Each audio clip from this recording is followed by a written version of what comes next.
They're playing SNU their next game, Stonehill, the number 14 team in the country, Bentley, and then they finish off with St. Michael's at home. So, So again, for the post-game show, I'm here. I'm Paul Lambert alongside Sean Fitzpatrick and Trent Dunn, and we're just going over the post-game for a big win for the Merrimack Warriors. Sorry to interrupt you guys, but continue on. yeah. So we were just talking about the schedule for Merrimack. The schedule for Merrimack is huge, and you look at these. Basically, they do have a rough schedule left. It's a very rough schedule. All three of the last 4 games are tough games. St. Mike's should be an easy game for them. Bentley, Stonehill, and SNHU. Those are 2 of those teams are in the playoffs, and one of them you're fighting for to get into the playoffs. So it's going to be tough. It's going to be interesting to see if Merrimack gets in. Combined record of 35-14 in conference play are the upcoming 3 teams. Then a game against St. Michael's, who's currently 6-11 in conference play. That's insane. A combined, what'd you say, 35-14? 35-14. That's insane. It's a big. This was why this game was so important for Merrimack, because not to say this was a pushover game or anything like that, This game and the St. Michael's games are the 2 easiest games they have left. This is a game that you're against a team that you've beaten before earlier in the season. Not only that, but they're a team with a losing record. Yes. Knowing you have a 15-1 Bentley and an 11-6 Stonehill when it comes again to conference play, you need to get these wins wherever you can get them. Absolutely. Absolutely. With SNU right on your tail going forward. So it's going to come down to the wire for Merrimack. And Franklin Pierce, did you expect them to keep it that close for much of the game? No, I didn't expect it in the fourth quarter. That fourth quarter kind of slipped away from him at the end, but they came out in the third quarter. I didn't expect it, but I'm used to them keeping these tough games close now. They've been doing it so consistently. In games you keep thinking, oh, it's not going to be close, but they keep consistently keeping it close. So I was kind of not expecting it, but I'm not really full-heartedly surprised by it. Right. And again, and for Sophie Holmes to have it a 26-point game, it gets in a losing effort. But like Izzy Lipinski, I mean, all the credit in the world. I mean, what a night! What a night! Sophia Holmes played a great game. I think Riley Skinner was really the surprise coming out of this game. She played a very, very good game. Was 4 for 4 from the field, 3 for 3 from the free throw line. Had 11 points, 1 rebound, 2 assists. 2 turnovers, but she had a very productive game for the freshman. Could argue that it was very good game. A lot of it. It was Holmes who really kept the Ravens in the game the first half. Her 19 first half points were instrumental in keeping Franklin Pierce in that one. Yes, sir. They were. Yeah. And of course, the men's game coming right up in about 20 minutes or so. We'll hand it off to the other guys for the call. But for Sean, Trent, and myself, that will be it for us tonight. Have a good night, everybody.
Hello and welcome to the Fieldhouse in Orange, New Hampshire. We have a matchup here between the Franklin Pierce Ravens and the Merrimack Warriors.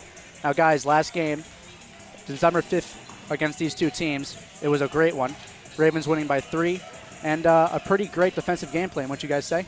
Yeah, I absolutely agree. I think the game plan was, pretty specific. You wanted to limit your best player on the team in Javaris Haynes. He is an All-American last year as a sophomore.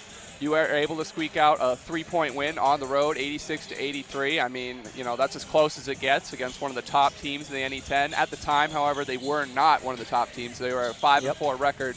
The Ravens came into that one 3-4 on that road game. And so it drew them both to at 500. But David Chadbourne had a great game plan executed there in terms of limiting Merrimack's offense, which is just 7th in the NE10. And I think a big part of that victory had to lie with their offense as well, because 2 out of the top 4 performance in that game was who else than Falou-Sek and Doyen Fatachumi there. Yep. Doyen came out in that game with 14 points and 4 rebounds, while Sek had 13 points and 4 assists, and other top players were Isaiah Moore and Jeremy Arthur. So offensively, they dominated in that game, and they also had plenty of help in that game as well, coming off the bench, which totaled 22 points in that effort. So defensively, they're strong, and offensively, they're well-rounded. So that's why they came out with a close victory there. Yeah. You mentioned Jeremy Arthur had 18 points on 7 of 11 shooting. It was one of his biggest breakout games of the season, and I think it came at a great time, especially when he has to deal with Hayes and also Lord at the top of the key. And the three-point barrage from Merrimack was almost nothing, only 25% in that game, and compared to the Ravens, around 45%. So I think it was just a fantastic game plan by Chadbourne on the offensive end, and also defensively it was phenomenal. But now we've got a different setting here, as it's 16-7 is the record for Merrimack compared to 12-11 for the Ravens. Andrew, we've been talking about this quite a bit now. What's it going to take them down again? It's going to take limiting Merrimack's offense once again, limiting Hayes, limiting these shooters that Merrimack bring to this game, because there are no shortage of shooters on this team. Yes, they're just the 7th ranked offense in the NE10, but they're a good 7th. And also defensively, they play tough. They are the 2nd best defense in the NE10. I cannot understate how important that is coming into this game, since Franklin Pierce is 14th in total defense in the NE10. That is 2nd worst, folks, in the NE10. They have the ability to score points. They are the 3rd best offense in the NE10. Doyen Fatachumi has been absolutely stellar, although the last 3 games have been a struggle for him. He's been pretty quiet. He's only had double digits in 1 game, and that was in the last game, their win against St. Mike's, 87-74. Jeremy Arthur and Falou-Sek have come on at the right time, as both of those players have put up double digits in the last 3 games respectively, and thank goodness for that, because Doyen's little slow streak there, it's coming at the end of the season against these tougher opponents, and you hate to see that, because now you've been able to rip off 5 straight home wins. And I remember after they beat Lemoyne and after they beat Pace, myself saying post-game after that Pace game that they were going to have, and Ian, you were on that game with me, they were going to have to limit these better opponents defensively, like they had against the Dolphins, a 56-point margin. The Dolphins only scored 56 points in that matchup. They are the reigning NE10 champions of the year, and you were able to limit them to 56 points. But then look at the flip side. Look at Merrimack. They're coming off a game against St. A's in their own building, where they kept the top team in the NE10 to just 39 points this season. 61-39 the score in that one. And before that game, St. A's walloped Franklin Pierce 96-64. So, I mean, they're going to have to play up to these tough opponents like Merrimack. As you said, they're coming in hot. They're on a 4-game winning streak, and they're just averaging under 70 points a game. And as you said, they're 16-7. And I think one of the key players for them, it's been all year, it's been Javaris Hayes. We spoke about him briefly before. He's on average scoring 19 points a game. Along with him is Ryan Bolter, who's scoring 13.6 points a game. And those are the 2 for Merrimack, along with Ford. Those are the 2 for Merrimack, is what gets their offense going. And specifically in this last matchup between Merrimack, Hayes went off. He had a season high at the time, 28 points. 28 points. You also remember on the flip side, 26 shots were taken, only 11 were made, and they did not even sink a single 3-pointer. So that's huge. Once again, he only averages 20% from beyond the arc. If Franklin Pierce wants to have a good chance at, taking down this giant that is Merrimack at this time, they have to limit them on the arc, and they have to force Hayes into shooting it more than often. And also, his 4 steals a game, that's really much up there for the Yeah. NE10 in terms of ranking. So if they can limit him there, protect the ball, don't turn it over, don't have any lazy passes, keep your eyes up on the defenders, they could have a great chance again at taking this team down. Yeah, I couldn't agree more. I think, obviously everything starts and runs through Hayes in this offense. As I mentioned, the All-American last year as a sophomore, and then this year he's putting up the numbers once again. In 22 of his 23 games, he's had 11-plus points, and in 11 of those games, he's had 20-plus points this season. He's the statistical leader of these Merrimack Warriors in basically every category, including free throw attempts, steals, as you mentioned, assists, offensive rebounds, and turnovers, as you mentioned. So that's a big thing. If you're able to take away opportunities from the Merrimack Warriors, that's going to be huge for the Franklin Pierce Ravens.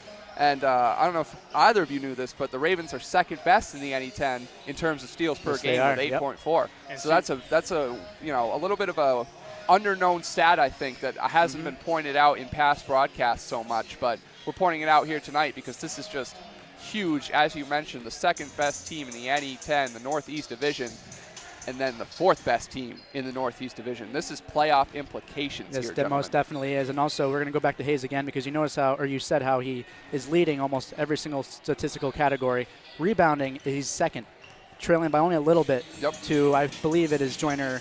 So, the guy's 6 foot, 170 pounds, going up averaging, close to 7 rebounds a game.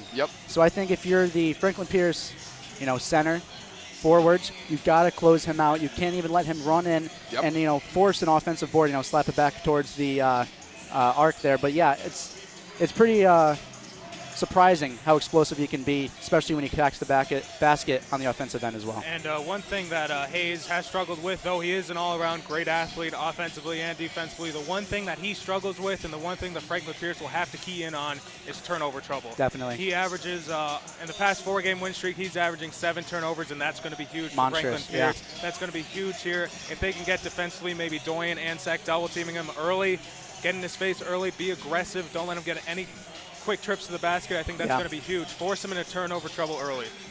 And also going back to the last matchup, the Ravens did not have to deal with Ryan Bolter. He's going to be playing in this one. He could be a key player for Merrimack to be able to pull this one out. He's 13.6 points per game, as you mentioned, Ian, I believe, earlier. So let's see if they can do it. Yeah, you had Troy McLaughlin starting last time, and he only netted the Merrimack Warriors 2 points in that one. Other than that, all your starters, Joyner, Hayes, Crawford, Lord, they all had double digits in that one. So I don't think there's limiting this offense too much. However, the stats that have been in the past 5 home games for the Ravens would suggest that it is possible, as the Ravens have scored 82 points per game and only allowed 68 in those 5 games here at the Fieldhouse since that 1-4 start. So an impressive little job here by David Chadbourne to, flip the script and get his group going. I think that's going to be huge here tonight, is how well the Ravens can play defense against this Merrimack opponent. Because, again, they're just middle of the pack in offense. Correct. Even though you have Hayes and you have these guys who are able to go out and shoot well and put up points, I think it's a different animal when you're on the road. And you look at the Merrimack Warriors and their road record this season. Merrimack is just 6-4 on the road, and then against conference opponents 4-3. So compare that to their home record, which is 9-3. That's a significant difference. Yeah. Something that you might be able to take advantage of here, especially as the season is now winding down. I definitely expect both these teams to come in though fired up. I think both of them know exactly what's on the line. But Franklin Pierce more so, because they're, even though they're in 4th, they're still on the edge of that playoff spot. So sorry, Andrew. For me personally, we've been talking about these 2 players all year long. Falusek and Doyen Vatachumi, those 2 have been your runners. Those are the 2 guys that have been getting you points, getting you assists. But I think it's going to come down, and then just those 2. It's going to come down to players like Jeremy Arthur, Isaiah Moore, and more importantly, the sophomore Sam Van Oosham, who has kind of struggled. He came in, had a good freshman year, but he's kind of struggled the sophomore year. He's had a problem with turnovers, but he does give you some assists as well. So I think it's going to be much more than Falusek and Doyen Vatachumi. It's going to be some of your other guys coming in as well. You had to go and mention Sam Van Oosham, didn't you? Did I pinch a nerve there? Yeah, you pinched my nerve, that's for sure. I no disrespect, folks. Sam Van Oosham is a decent player, good player even, but he's had some trouble in terms of turnovers. Also, we want to talk a little bit about his shooting stats too, Andrew. The shooting stats? Don't do it. Not that good. Not that good, folks, unfortunately. But I do want to touch on Doyen Fadjutimi and how he has just Definitely, had an yeah. absolutely stellar season. He's 10th in the NE10 overall in terms of points per game with 16.8. He has had an absolutely, stellar season. Yes, he has. He's 3rd in steals per game, and then in rebounds, he's 29th. So he's up there in terms of statistics in the NE10 this season. And his field goal percentage is also 41st. So if you're ranking up at the top 50 in statistical categories and you have that 10th, overall, it means you're doing something right. And Doyen has just been a monster. Even with that 12 points in the last game, he had a monster jam towards the end in the fourth quarter that really got the bench excited. It got the crowd excited. It got myself personally as a commentator, an announcer excited. So I am just really looking forward to hopefully a turnaround for him as he's just struggled in the past few games. But luckily, as we mentioned, Flusek, Jeremy Arthur, they've been able to carry the load. I love Jeremy Arthur personally from beyond the arc. I think he's a great three-point shooter. Maybe their best in terms of the three-point shot. Flusek, obviously, no disrespect. I think he's got a great three-game that really keyed that 28-point effort. But Jeremy Arthur is a pure three-point shooter. I think he is their best. And then, obviously, as we also mentioned, off the bench, those points have been huge. Sean Fasciero was big in that first matchup against Merrimack with the 14 points off the bench. And then Brandon Kolek is also a little bit of a freshman stud that I think David Chadbourne has found. Not started him, in the lineup so much, but he's gotten valuable playing time. Connor Cullen has also popped up a little bit in terms of freshmen on this team. But really, it's been Brandon Kolek who has impressed me. He has a nice little jumper from beyond the three, so we'll have to see if he plays any sort of factor in this game tonight.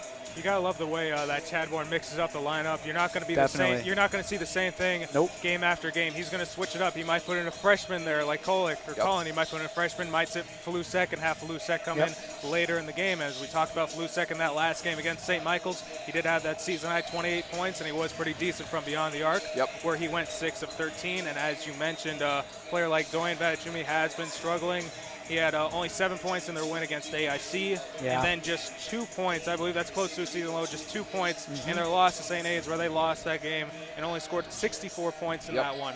So I think it's going to be important that Chadbourne continues to really mix up the lineup. And it's funny, I really think since that Cheney win, where they put up 109 points back in the beginning of January of this year, I think Chadbourne has been able to find that lineup that really works. And I saw that against Lemoyne. I saw that against Pace. I saw that against New Haven. There's just guys that have been able to contribute. The only problem that I see is that I think, and, I'm a big stickler about this just because I'm a big, points in the paint guy. Right. If your three-game is off, I don't know if the Franklin Pierce Ravens can pull off a victory. I think it's tough. I am right there with you on that one, Andrew. I think Flusek and Jeremy Arthur, their big shots are those three-pointers. If they're having off nights in that respect, they're going to be struggling. Yeah, I just don't know if the Ravens are going to be able to put together a stellar effort in that, in the paint. It's especially because you can't rely on Fadjutimi out there. Yeah. I mean, he's a respectable 36% on the arc, but inconsistent. But inconsistent. And you do notice him launching up quite a bit when it comes down to the crunch time, when they need a bucket. You got to kick it out to Arthur more. You got to kick it out to Sek more. Don't let Doyen Fadjutimi take those tough threes. He's had those times when he does make them, but 36%. Yeah, you but can't rely on it. in the last couple games, they've looked ugly when he's taking three-point shots, and I don't know if that's because he's dealing with a little bit of an ankle injury that's plaguing him or something like that. We saw a cast on his left ankle last game. Not a cast so much, I guess, but a brace. But yeah, I mean, I just think that, from that standpoint, he's got maybe the best jumper on this team, especially inside in the paint. So he's a wizard when he cuts the basket. I absolutely agree. And he lays some of the hardest baskets in there. Those jams and slams that he can put down there. It's like watching Russell Westbrook. Basically. It's hard. I don't want to compare any of these guys to the NBA, but we'll go with Russell Westbrook since I like him, and Austin likes him too. I mean, I think the offense usually runs through Doyen, and it's been strange to see that kind of transition over the last 3 games.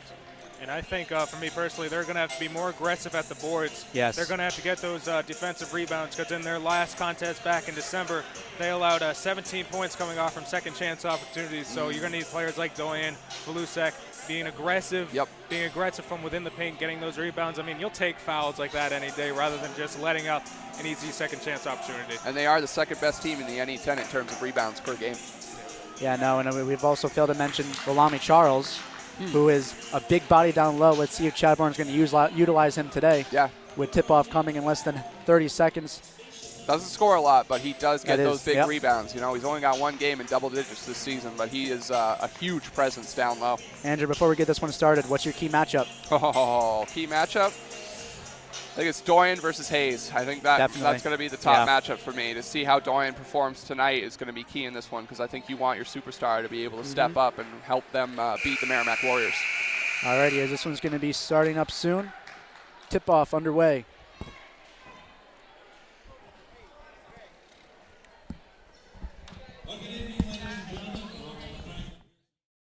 On the field house for tonight's Northeast Conference men's basketball game, featuring the Merrimack College Warriors and your Franklin Pierce University Yearbook. Let's meet today's starting lineup. First for the visiting Warriors of Merrimack. A junior guard from Patterson, New Jersey, Javaris Hayes. A sophomore guard from Linden, New Jersey, number 1, Felice Crawford. A junior guard from Jersey City, New Jersey, number 13, Jaleel Lord. A junior guard from Plainfield, New Jersey, number 15, Idris Runner. And a senior forward from Mansfield, Massachusetts, number 23, Ryan Bolton. In his third season, the head coach of the Warriors is Joe Gallo, the assistant by Berman and Joe Connell.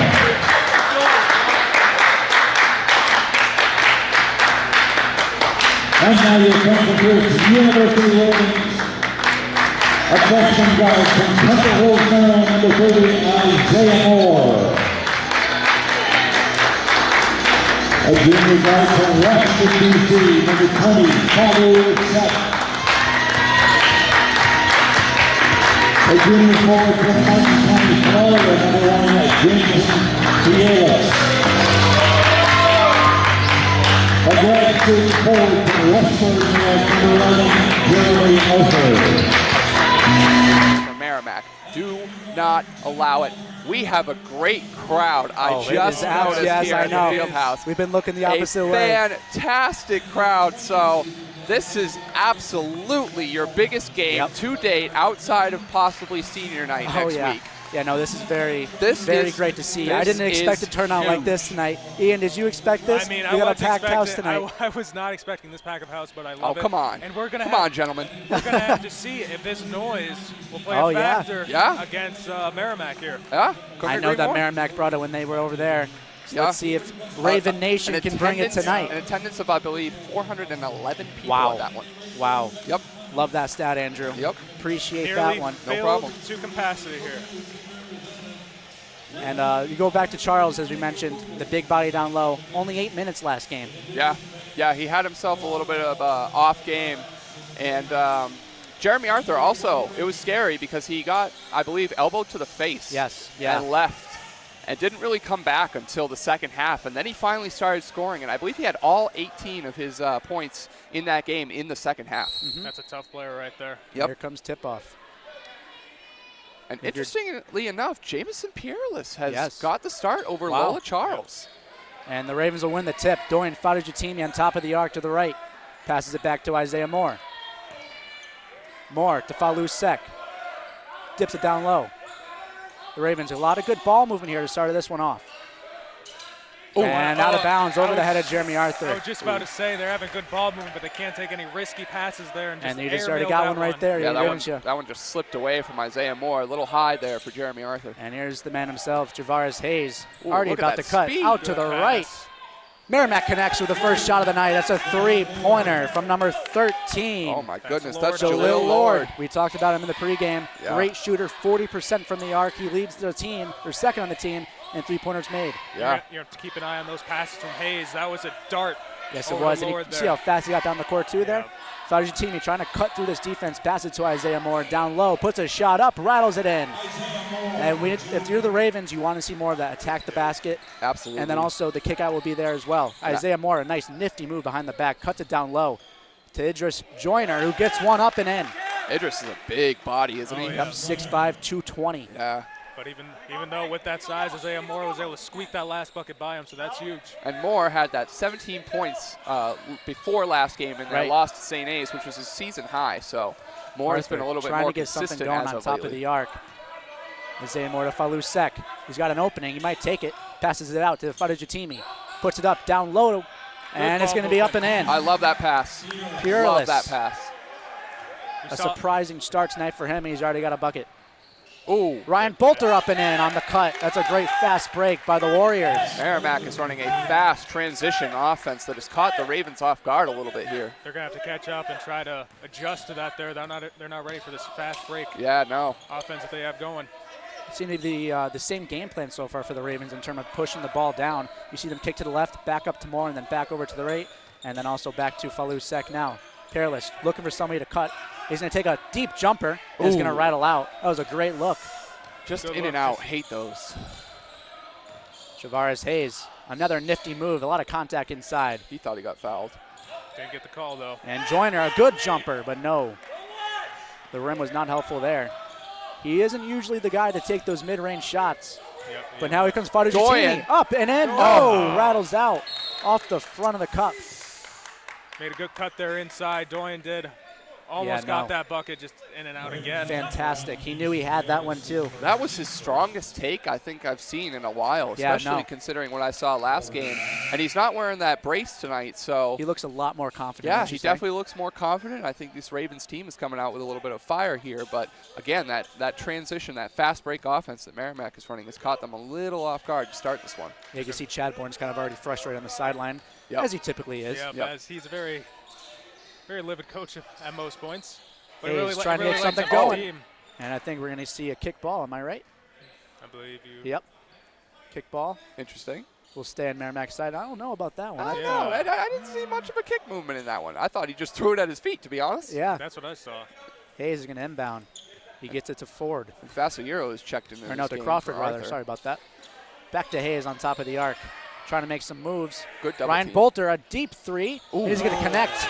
Like we said before the game, this dude can shoot. Yeah. Yes, He is first on the team in makes, and he's missed a handful of games with that as well. Yeah. A great shooter. His three-point percentage is .416 this season. Unbelievable. It's going to be hard Isaiah for Moore. Franklin Pierce. They haven't Falou stayed Sek, inside a deep the three heat check, and it's going to be rattle off the front. That was a little too deep for my liking. Oh, without a doubt. Yeah. couple feet from beyond the arc. Definitely a risky Crawford shot. down low to Joyner. A great pass and a great finish. Great passing so far. We're seeing by Merrimack. They're moving the ball around. They're moving it around fast, not making turnovers. They're doing great so far as they have a very early lead here, up 12-4 already. Good timeout. The speed Good of timeout. Merrimack's offense right now is most definitely taking an effect on this Ravens defense. They were not expecting that. This team plays more of a slower pace to begin with. So coming out of the gate with this speed, not a good look for the Ravens defense as Not it's at all. 12-4 already with 16:45 left in the first half. And, you know, something we didn't really touch on pregame is that since that loss at their own, court, Right. home court, they have gone 11-2. Oh, yeah, I know. 11-2 since that. Yeah. So I don't know if that loss was kind of a redefining loss for them Yeah, this season. it might have but just woken them up. Yeah, I think something changed, and now you've seen them rip off 11 wins and just 2 losses. Yeah, So- the Ravens might have woken up a beast there. Yep. Now they're coming to the field house here in Range, maybe looking for revenge, and so far they're playing to that well Absolutely. with their early lead. Isaiah Moore looking to get something going now. Fadujatimi back to Moore on top of the arc. Reading the field. Falou back up top to Moore. He wanted to pull that one, couldn't do it. Down low to Arthur. Popping shot, and he's got it. 12-6 now. Arthur gets one going after the turnover earlier this game. That was It went a through nice his shot hands. by Jeremy Arthur. That was a great look and a great pass by Moore. Yep. Hayes now to Bolter. Bolter to Joyner. Oh, Great Doyen. steal by Doyen. He's going Doyen to get keeps it it in. inbound. Fadujatimi goes up, and he can't finish the dunk. Oh, That would have been one for the highlight reel. He knew he wanted it. and Unbelievable. that would have got the crowd into it. Oh, man. Oh, man. Oh, What a great turnover there created by Doyen. Great hustle to get to the ball, keep it inbounds, but just came up just a little short on that big slam that he had. we might have lost a laptop up here if we, We might saw have. that one go down. Wow. Wow. The elevation, I mean, I think he yeah. just kind of lost it I in was midair. literally going to say I feel like they need to get a shot to get the crowd going in. That Jeremy could've been it. Arthur. Moore's got it. He's up.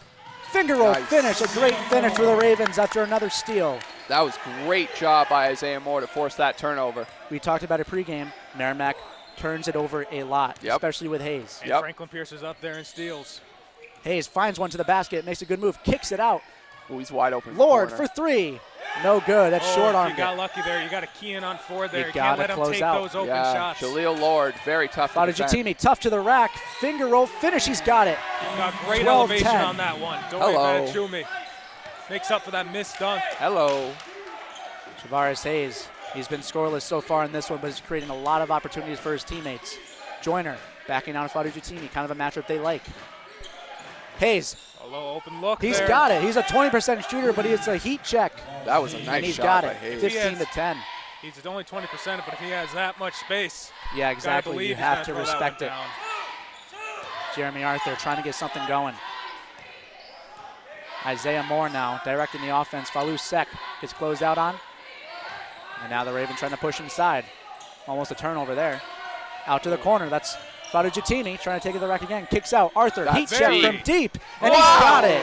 A deep Oh three. my goodness, that was a Three or four dime. feet. And you saw him right there. You want to know the best part about that one? The stare down to Crawford afterwards. Yeah. You gotta love that. I mean, he was a good 2 feet away from the arc. I mean, the line Unbelievable. was, oh man, what a shot by Jeremy Arthur. 15-13, we talked about it. He's their most consistent three-point Three-point shooter, shooter, and he just proves it absolutely. right there. Absolutely. Unbelievable. I know he's consistent, but that far away? 3 steps behind Three the arc. steps from beyond Yeah. the arc. I mean, it's not like I haven't seen him do it before, but that still- shot was just so incredible with a man in his face, too. It's something that you love to see every Yeah, single that's time. the You shot. can't get used to I that think shot. that's the shot that's starting to get everybody going now and get them into the game. And now Oostrom Sam Van checks in. Oostrom, yeah, checked in. Falou Sek onto the court. Step back. That's a three, and it's going to rattle off the front rim. Javaris Hayes now pushes it down the court with his speed. He's going to kick it back. No, he's not.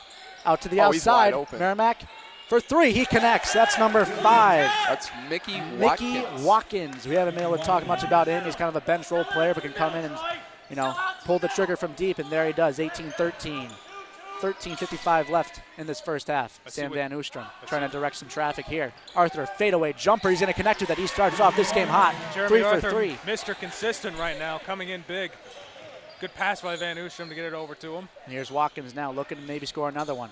That's Hayes out to Bolter. Another deep 3, and it's not going to be good there. He's got a high elevating shot for a small forward, and it's hard to defend. Falou, little crossover move. Gets it over back inside, and it's going to be out of bounds there. The Ravens will lose possession. So far we've seen Merrimack slow it up now since that last timeout. They haven't been as explosive on the offensive end, and I think the defensive adjustments by Chadbourne has been great. As David Bradbury now checks in for the game. Don't see too many minutes from him lately. No, we haven't not seen a lot from him, but when he does get in there, he provides a little bit of a good defensive edge, I think, on the team. Definitely But, from the perimeter as well. Yeah, from the perimeter. But Falou Sek, I mean, he's got off to a little bit of a slow start here. He usually does do that, but he picks it up come the second quarter. And that's Watkins fighting for the ball. Sam Van Oostrom is going to force a turnover. Gotta love that intensity by Van Oostrom there, diving for the ball. And Bradbury was right there, too. He just checked into the game. Yep. Those two players, they bring a lot of grit and intensity to the defensive end, He does. especially from Sam Van Oostrom there. Love that. The Ravens pushing the floor now. Out to Bradbury. Bradbury back over to Sam Van Oostrom. Arthur really wants the ball, but Dangerous Fadujatimi for pass. 3 in the corner. Oh, And they're going to wave it off, hit the top. unlucky there. I think that was going to fall. Yeah, that looked like it was going to. Yeah, but Get a friendly roll. again, just that three-point shot not looking that great for Doyen, and it's No. tough to see. It's tough to Especially watch it. mechanically. He seems off kilter whenever Yeah. he goes up that high on the jumper. Hayes, though, being guarded by Fadujatimi. He responds well to the pick and roll, flings it back outside to Bolter. Bolter trying to make a move inside. Kicks it back down, and it could Good almost be pressure. another turnover. Van Bradbury Oostrom trying to slips. keep it in. The Warriors keep possession, a wild possession there. Watkins 5 drives seconds. in. He can't Good finish. defense. Good job on the board. Great defense by Sean Fasayiro. Oostrom gets quick. stripped, and there's Hayes for the slam. 20-15, we talked about it. Oostrom, a lot of turnovers. There. And that one, he And just Sam made Van Oostrom has turned the ball over a lot. And there, he just got his pocket picked on that one. And there's a reach in on Watkins, or from Watkins on Bradbury. Jeremy Arthur looked pretty frustrated that last possession, though. He wanted the ball. He was calling for the Yep. ball, never got it. Sam- Resulted in a Fadujatimi missed 3 from the corner. And Sam right now visibly upset after that turnover. That creates a 5-point margin here with 12:13 remaining in the first half. And in the last game, I pointed out how Sam Van Oostrom is 9th in the NE10 in terms of turnovers per game. That is just not acceptable. No. I mean, Hayes walked up to him and just took the ball away from him. It didn't make it look too difficult, too. Just simply walked up to him and just took that away and slammed it down. Falus-Sek with a turnover now. Hayes is running down the court. Oh. He has Oostrom on him, and it's going to be a blocking foul. This type of behavior can be contagious. We don't see a player like Faciero turn the ball over much, but Van Oostrom there kind of got the ball rolling there. And if you're Chadbourne, I think this next time out, you're going to see a few defensive adjustments, especially with Bradbury and Oostrom, who have been struggling since that first time they've been out there. Yep. Couldn't agree more. I think you're going to have to do something that kind of challenges this Merrimack team down low. You know, they've been a little hot from beyond the arc so far in this one, but in the paint, they've had some good looks. If you're the Ravens, though, you're down 5. Yeah, you're just Definitely down 5. in this one. You definitely should be down around 8. Oh, yeah. The way this feels, yeah. Watkins now. You just Walking feel up slowly. You might want to take this. He's going to get to the basket without What any a take. hesitation, and it's a great – no, it's going to be called a shooting foul. Van Oostrom there I got thought up that was just all in time. ball, Ian. Yep. I thought it was, too. That Yeah, was a but tough one. whenever something like that happens, you usually think the ref's going to call it in Yep. the way of a foul, with or without actually looking at it and saying, yeah, no, he connected with his hand or something like that. It's just the act of it, I think, and refs are automatically going to call it, Oostrom is frustrated as he heads off the court. as he rightfully Isaiah should Moore. be. Definitely Checking struggled in the few minutes that he was in here. Had that turnover, then the foul. I'm not too upset about the foul, though. I mean, he was going to have a straight lane right to Right. the bucket. Yep. You got to do something. Oh, that was a great, Yep. great play, no matter the outcome of it. Watkins now. It's just on the line, the unfortunate first because I one. think he's got potential. He just does. hasn't been able He to really show does. it. Isaiah Moore now is back on the court.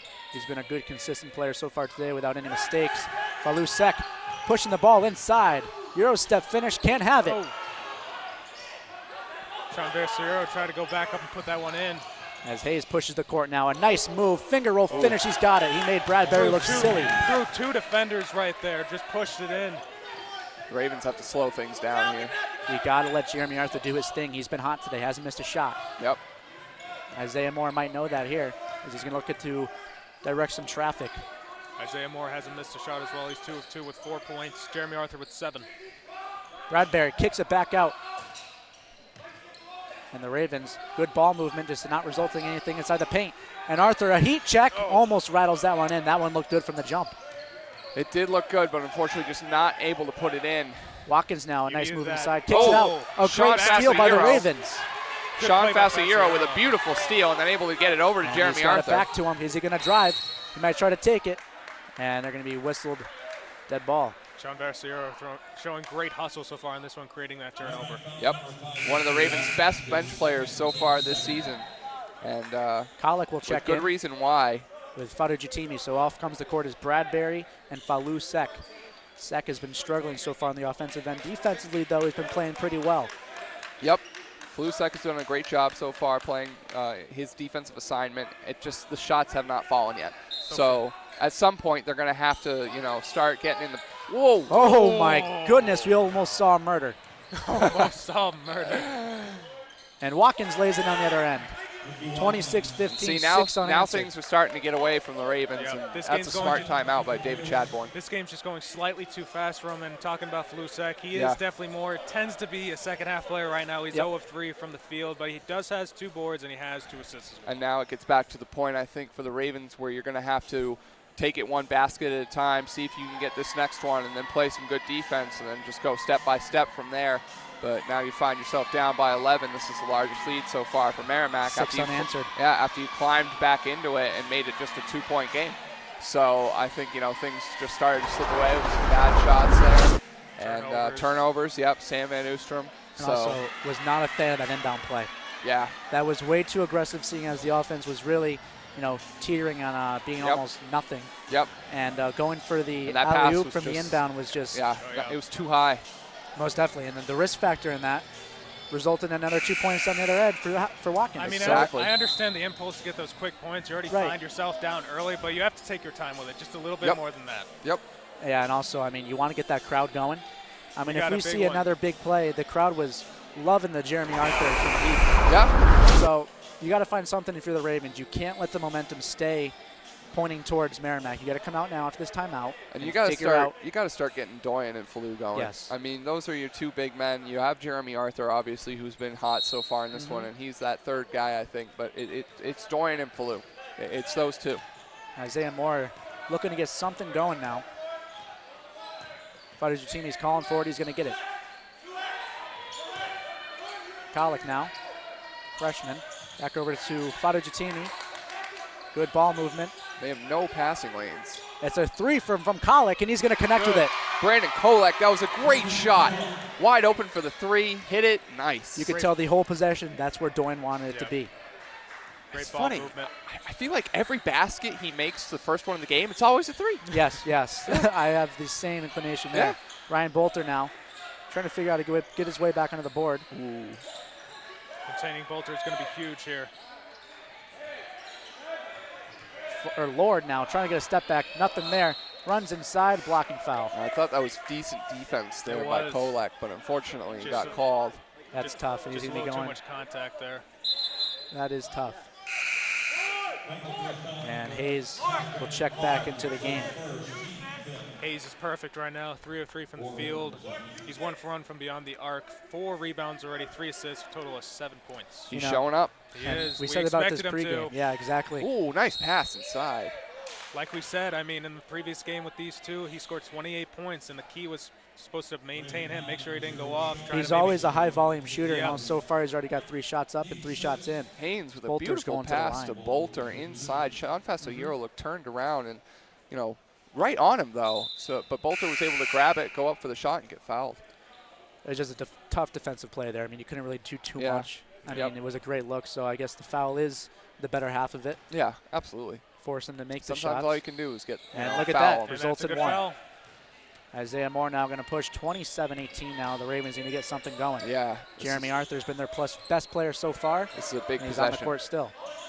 I don't want to say this is a big possession, but this is a big possession. I right would here. say it Doyen is. goes From up. 3, and it's going to rattle out once again. Not a good-looking jumper, Andrew. They, Oh, they got to no. lock down defensively here. No. See, but honestly, I did think that was actually one of his best looking three-point plays that I've seen recently. It just wasn't enough. Look at And Hayes. Joyner, up and in. Hayes just almost tearing apart that interior defense. Luckily for him, the ball got away from him. Ooh, Got Isaiah some Moore, help. nice little move. Moore, a nice move. Can he finish? He can. He does.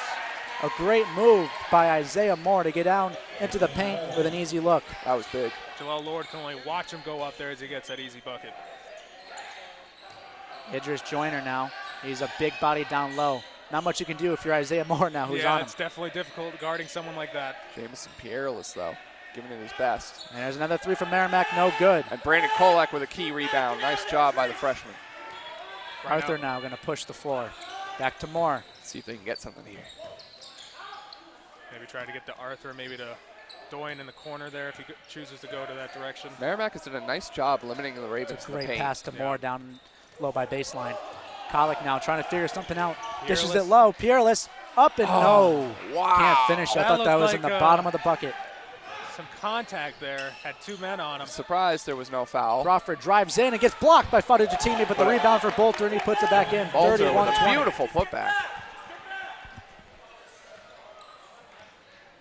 For the Ravens, you need to get something going, a big play to get this crowd into the game. You're already down 11. 7:53 left in the half. Isaiah Moore wanted to pull that one. Instead, keeps it in his pocket. Fadujatimi, a good pass inside. Quick pass could have been dangerous there.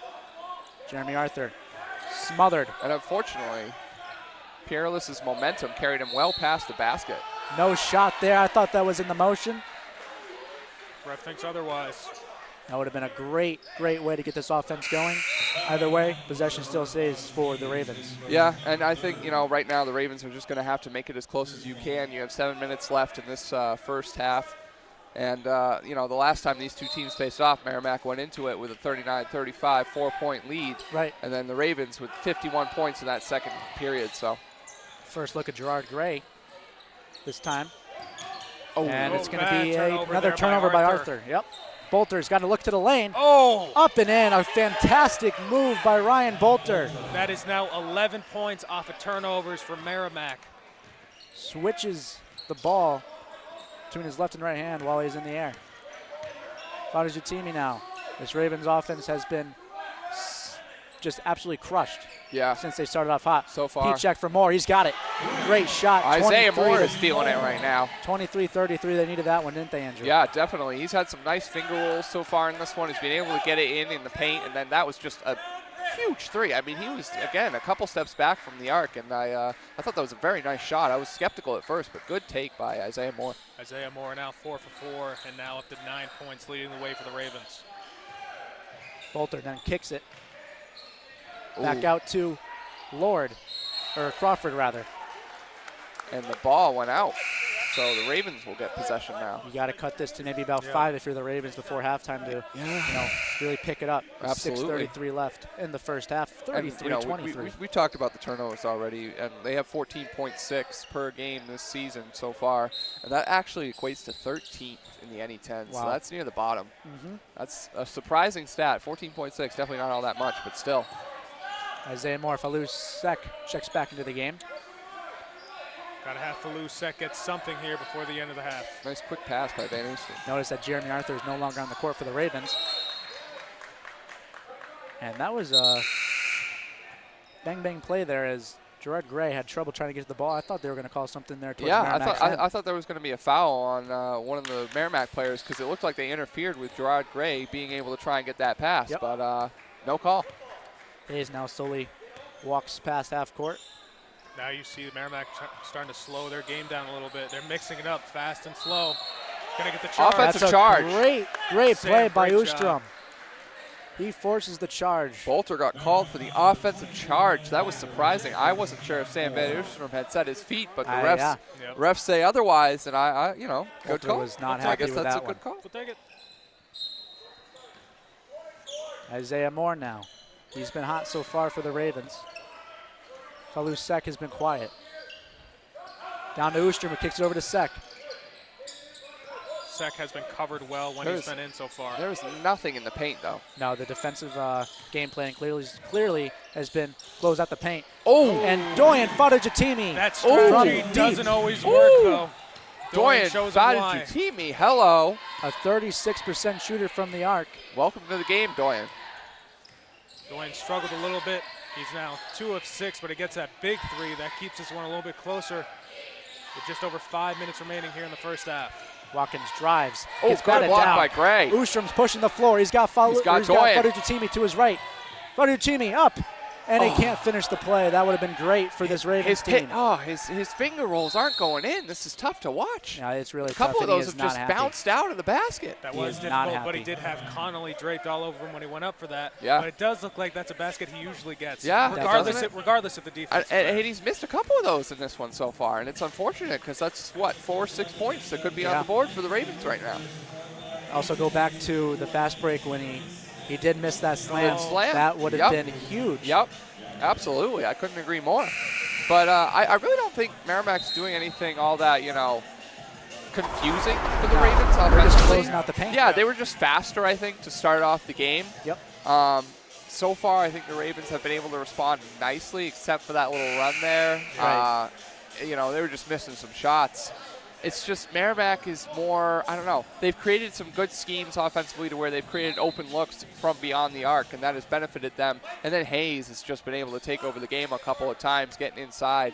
But nothing too spectacular There's being nothing done. special They're that not they a do. flashy Yeah, team. no. Yeah. Hayes now trying to cut his way inside.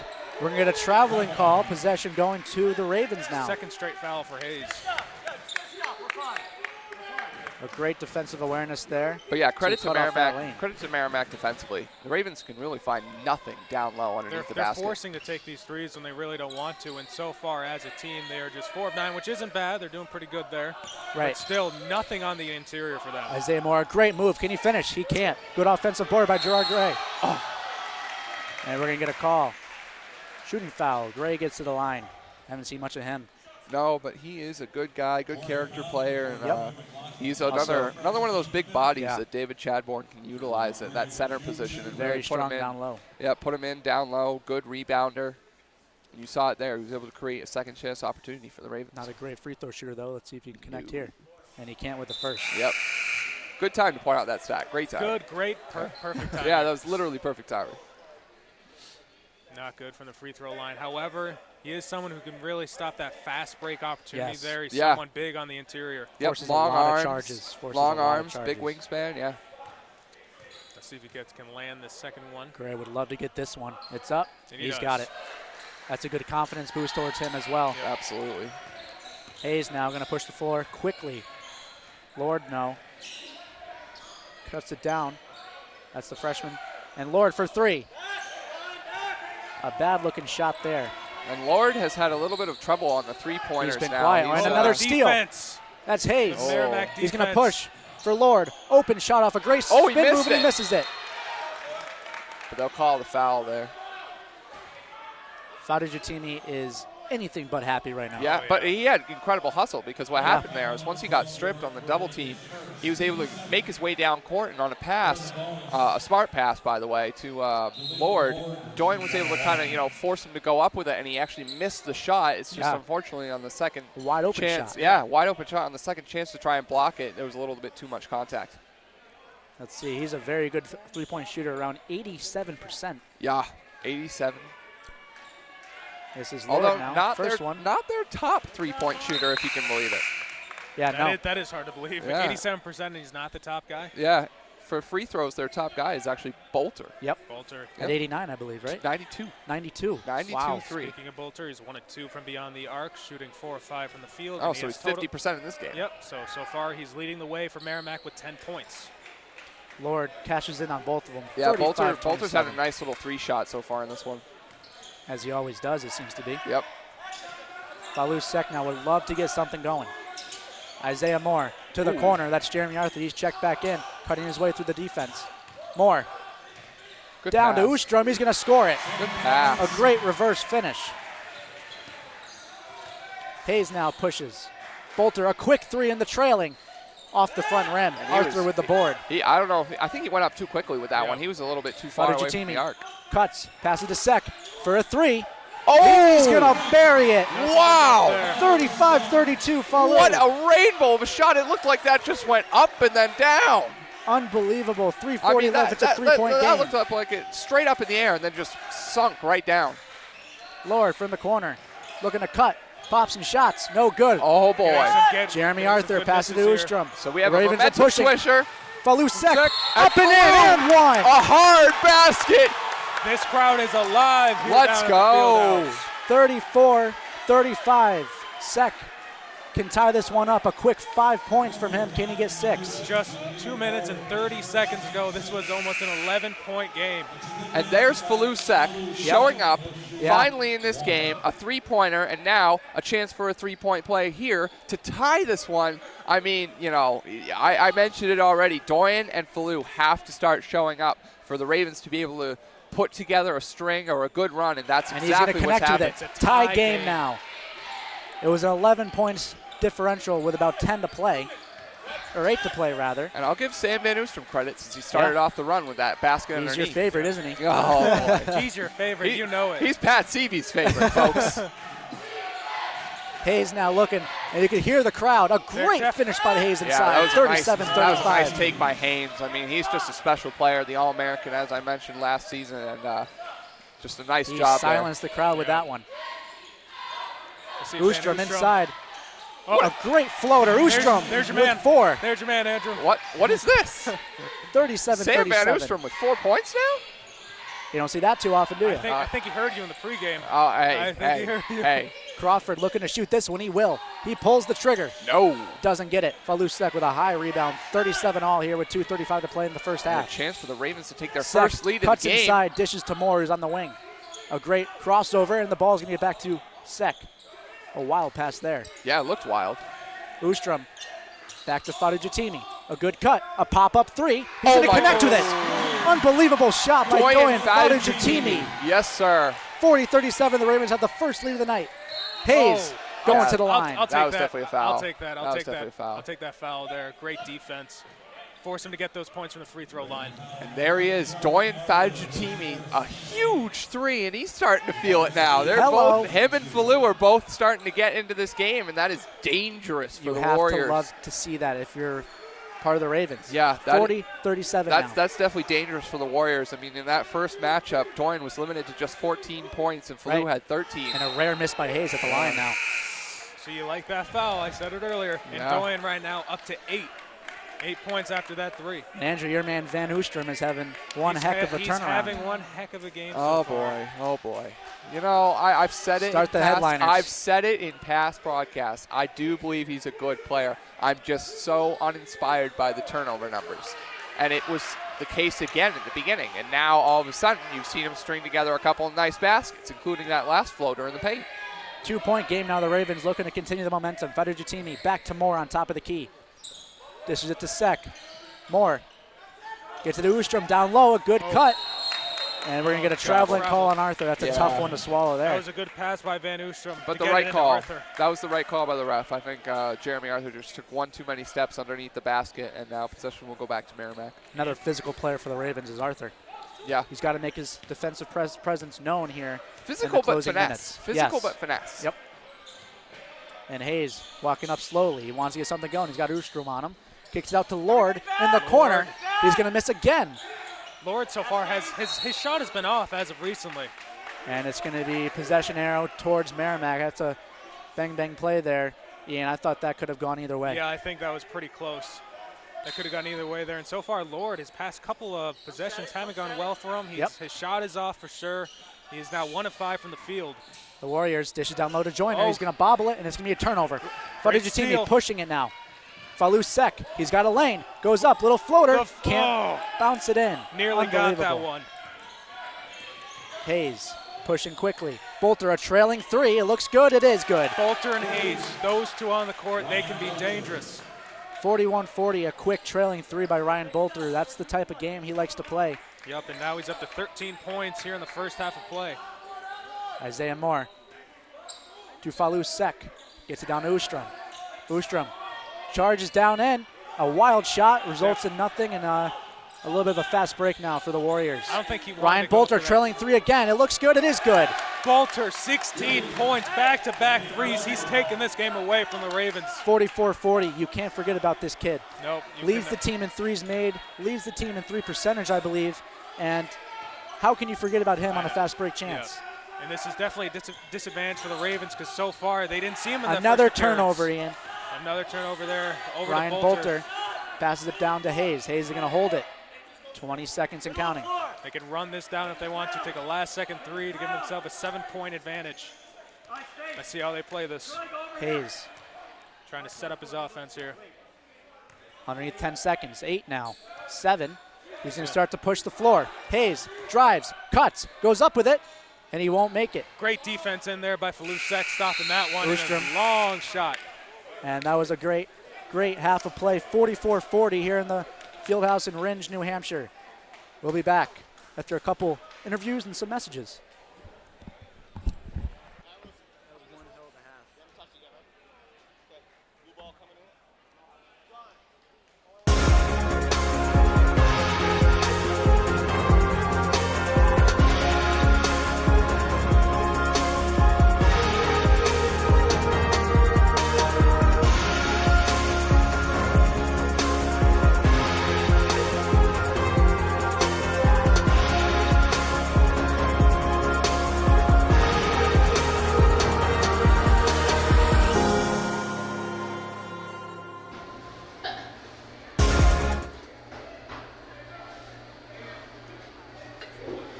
All right, so I'm here with David Chadbourne after an exciting first half there.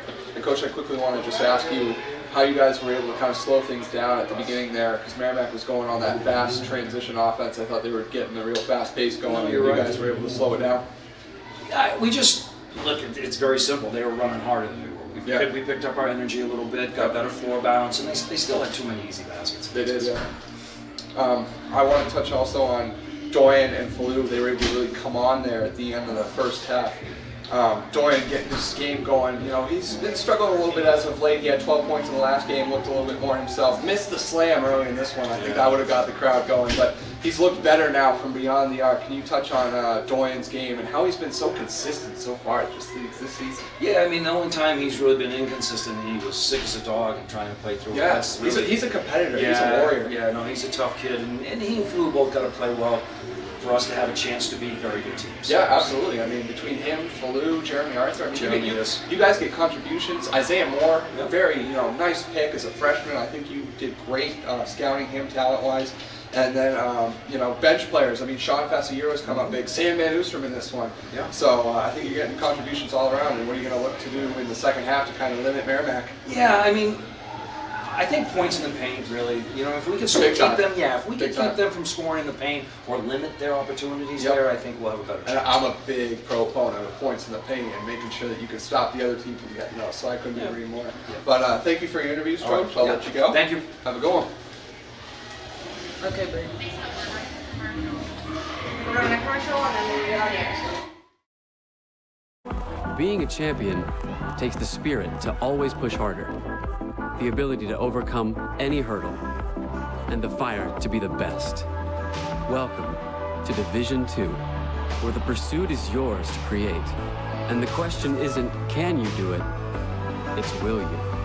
Yeah.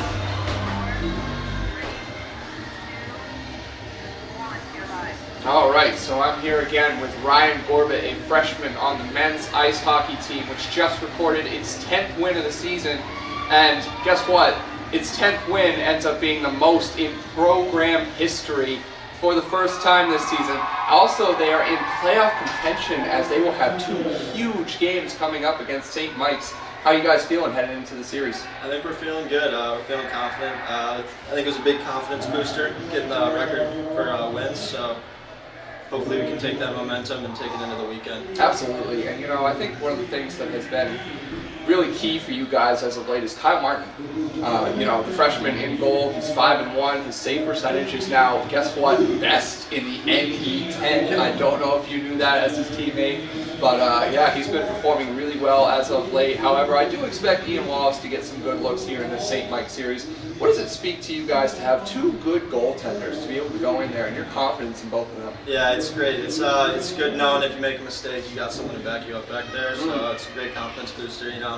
Gives you a little more leeway with the puck. Just make plays. If you mess up, you always got them back there. So. Yeah, absolutely. And that 3-1 win in your last game, that was really huge, and obviously it's going to help you and set you forward for this weekend against the St. Mike's team that really, does not, impress me in terms of their standings, overall. I mean, they have this conference record that somehow has them in, playoff contention, but I think you guys are an overall more complete team than St. Mike's.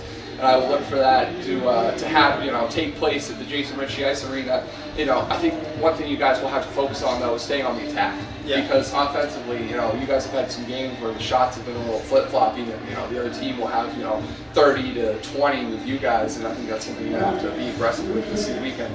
Yep, as long as we stay on the attack, we can come out as 2 different teams. If we come out like the team we know we are, then I think we should be pretty confident heading into the weekend. Yeah. I think it's going to be the biggest weekend of men's ice hockey in a long time, and we're looking forward to the fun that you guys are going to provide for us. So, best of luck. Thank you. And I hope you guys win. Thank you so much. I'll be out there. Thanks. Okay. You're all set. Thank you so Cool. much. Thank you.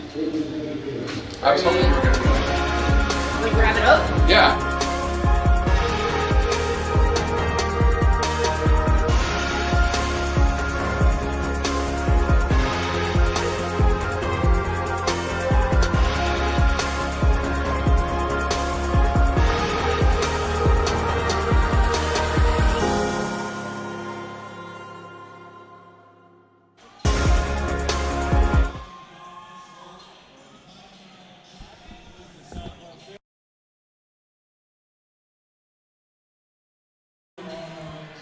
And that was a interesting half.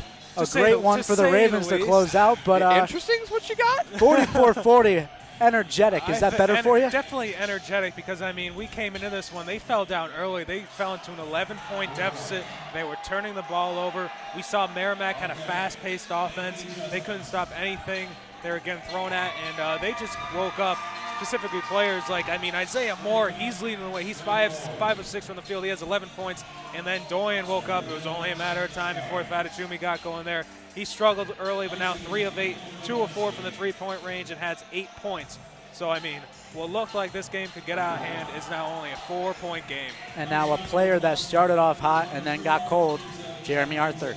He comes out, gets a few big shots, and then he was non-existent for the rest of the way. Pulled out a lot there by Chad Bourne for the defensive efforts, and a few turnovers, a few traveling violations, and well, we're still at a 4-point deficit though for the Ravens. They rallied back between, it was an 8-point deficit. They got to 11, and then they were able within about 2 minutes left cut that down and take the lead. And then Ryan Bolter came alive, didn't he, Ian? Oh, yes, he did. Bolter, I mean, there was just no stopping him. Both with him and Hayes on the floor, Bolter really took off there, hit those last 2-minute threes there. He had 16 points already going into the second half of play, and Jafaris Hayes right behind him with 10. Yeah, Andrew, you missed that one. Ryan Bolter caps off the halftime with a couple. Did he now? A pair of threes. Trailing threes, that is. Hey, Ryan Bolter's been the most impressive shooter outside of Hayes that I've seen so far in this game. I think he's pulled up well from beyond the arc. He's taken some nice looks, some nice shots, so I guess it's not surprising to me that you guys are mentioning that he was able to close out that second half as I went into the interview with David Chadbourne and Ryan Gorbett from the men's ice hockey team, which has a huge series coming up this weekend. First time where they could get into the playoffs here. So huge for them. But, yeah, going off of David Chadbourne, I mean, he was saying the same thing we've been saying. For them to be able to have a real shot to win this game, Doyen and Falou are going to have to step up. And that's exactly what they started doing there at the end of the first half. So you know what? Jeremy Arthur getting cold, I don't mind right now because he can come alive in the second half like he did in their last win, in that last game that they played. So, I do expect that Doyen and Falou are going to have to carry the team as they have all season. That's going to have to continue in this one. Isaiah Moore has made some nice passes so far in the lane. I think the pass to Sam Van Oostrom to get the whole thing going there was really key. Sam made a nice play underneath the basket, and then all of a sudden you see Doyen coming out, ripping off a three-pointer, ripping off a three-point play. Sam Van Oostrom, another nice floater. It's just unfortunately at the end there as we have Rocky come over and give us a nice smile. There you go.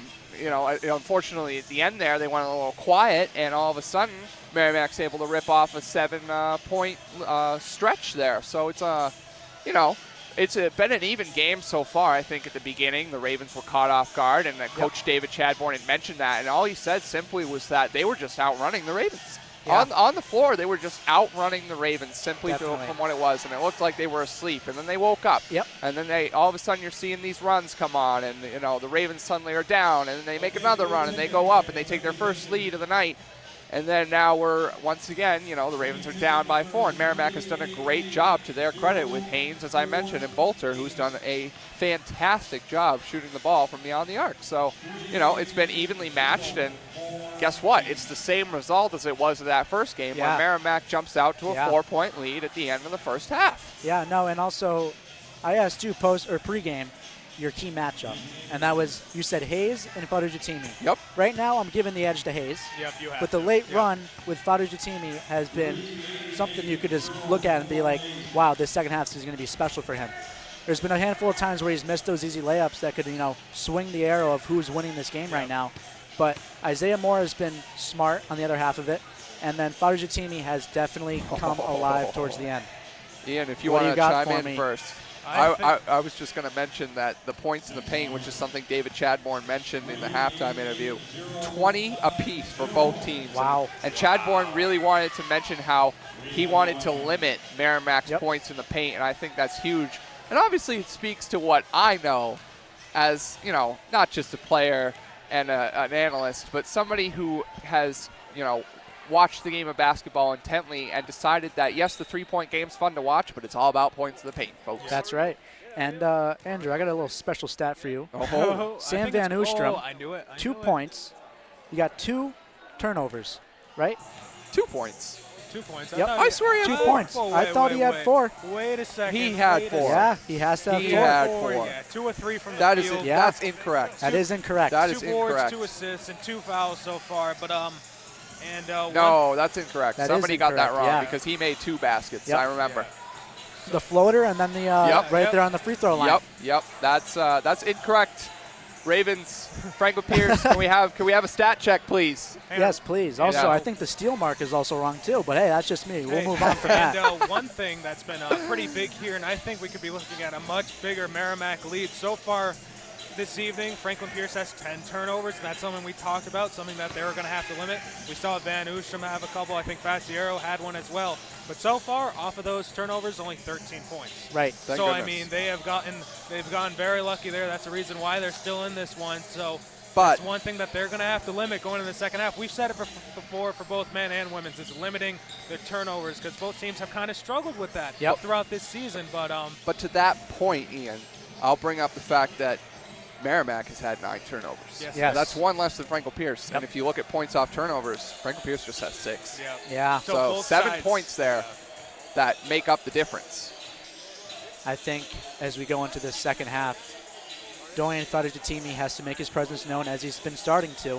Hayes is going to have to keep on playing the same level of physical play, the quickness that he's been with. And there's this one player on the Warriors who needs to step up, and that's Lord. He's been MIA. Jaleel Lord, yeah. He's been missing from beyond the arc, hasn't taken some great shots underneath, even missed that easy layup. Yeah. Coming back on the steal, on the double team on Dorian Fadujatimi. Yep. So, Jaleel Lord really needs to show up for Merrimack to be able to continue and take this one away from Franklin Pierce here at the Fieldhouse and end this 5-game home winning streak for the Ravens. So, that's going to be big. We'll have to see how they're able to do it. Merrimack's done a nice job so far of being, I think, just the faster team on the court. And Hayes, as I mentioned, he's just a superstar, I think. 7th in the NE10 in terms of points per game, All-American stud.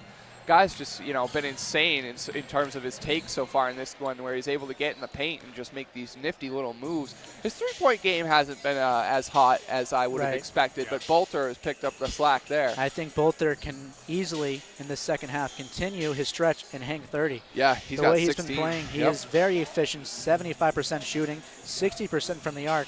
Those 2 late ones in the first half have been something special there as it really cut into the lead and then also ended up taking the lead for the Warriors now. Yep. And Crawford 0 for 4, 0 for 2 from deep. He needs to keep it up, or he needs to step up starting this second half. Wouldn't you say, Andrew? I would agree. I mean, he's one of your main starters. I think between, Lord and Crawford, that's going to have to be something that the Merrimack Warriors do to find a way to continue to keep this pressure on the Ravens team. And then Idris Joyner also with just 6 points. I mean, he's a huge body underneath, and they haven't been able to get the ball to him. Again, it's been Bolter from beyond the arc, and then Hayes trying to just make things happen in the paint. That's, Usually when you get it to Joyner down low, he's going to finish the play. Looking at it from that aspect, I almost say it's trending in the Franklin Pierce direction just because of that. Like, if you're going to... proposition I know, but if you're going to be able to limit points in the paint with Idris Joyner not getting them, and then Hayes with just 10 points so far in this one,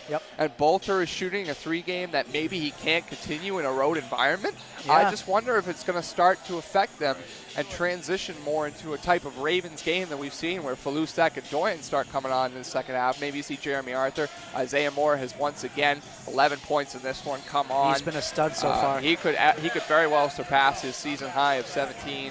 So it's going to be interesting. I mean, I'm not predicting a Ravens win by any stretch. I'm just suggesting, based off the analytics and the stats that I see here and what I've observed in this game, it's possible that this is turning into the type of game the Ravens need to be able to win. And also it's turning into quite the game that we saw on December 5th. Yep, it is definitely. It's going to be a close one to the end. We called it from the start. And guys, real quick, who is your player to look for here in the second half? I'm looking at Bolter for the Warriors, and on the offensive end for the Ravens, I think Isaiah Moore is going to have an explosive one. A quick bucket there by Joyner. We just talked about him down low. Yep. 46-40. Joyner is a 63% shooter. I like your from the Moore field. pick. I like your Moore pick, but I'm going to go Doyen. Fadujatimi, all right. I think Doyen needs to have a better game than he's had the past 3 for them to be able to win this one. He's shooting 3 for 8 so far. Let's see if he can improve that. Arthur, Down low to Peerless, and good it's going to take. be up and in. That was a great job by Jeremy Fantastic. Arthur to find Pierrelis underneath. I think I'm going to cheat and say both Jeremy Arthur and Falusek. Wow, we got a double pick here. I didn't know we boy. could do that. Pick. Hello. I didn't know that was legal. Ian Maluski. I explained the rules. You guys heard it. You guys heard it. Love that. And here's Jaleel Lord. Lord. He was quiet, and he still is. That one's going to rattle off the front rim. Very nice. Isaiah Moore pushes the court now for this Ravens offense. Arthur, he had a look. He didn't take it. Arthur back to Moore on top. Fajutimi, this is a deep one. He almost pulled that one too. Over to the corner. That's Falusek. Fumbled the ball, had an open look. Peerless Another again, nice back-to-back find of bucket for him. Peerless. 46-44. It's another good find down low for the Ravens. Back to a 2-point game now. Crawford over to Hayes. Hayes to Lord. Joyner now on by the arc. You don't see him there Trying too to set often. up the screen for Hayes. Crawford fumbles Ooh. it, steps over to his right, shoots it, and connects. That was a beautiful job 49-44. done by Crawford. He faked out more, made him leave his feet, and then set his position up from beyond the arc. Great looking three right there. Crawford has been quiet this entire game. He was 0 for 4 before that shot. Yep. Big one, though. That's a corner. Good bounce down low. Jeremy Arthur, can he finish? He will. 49-46, a great look by Falusek. Yeah, nice job by Falusek to find the pass, find the lane, get the ball to Jeremy Arthur, and then a nice little floater there. Gotta have And great Lord. communication out passes like that. Keep in mind now, Joyner, he doesn't shoot the three very often, but he's 10 for 22. A good block there by Peerless. Moore now pushes on the fast break. Oh, he's got the numbers. Doyen got Doyen for here. three. He Yes, connects. 49-49. Another huge Wow. play for Doyen. Fadujatimi, 17-30.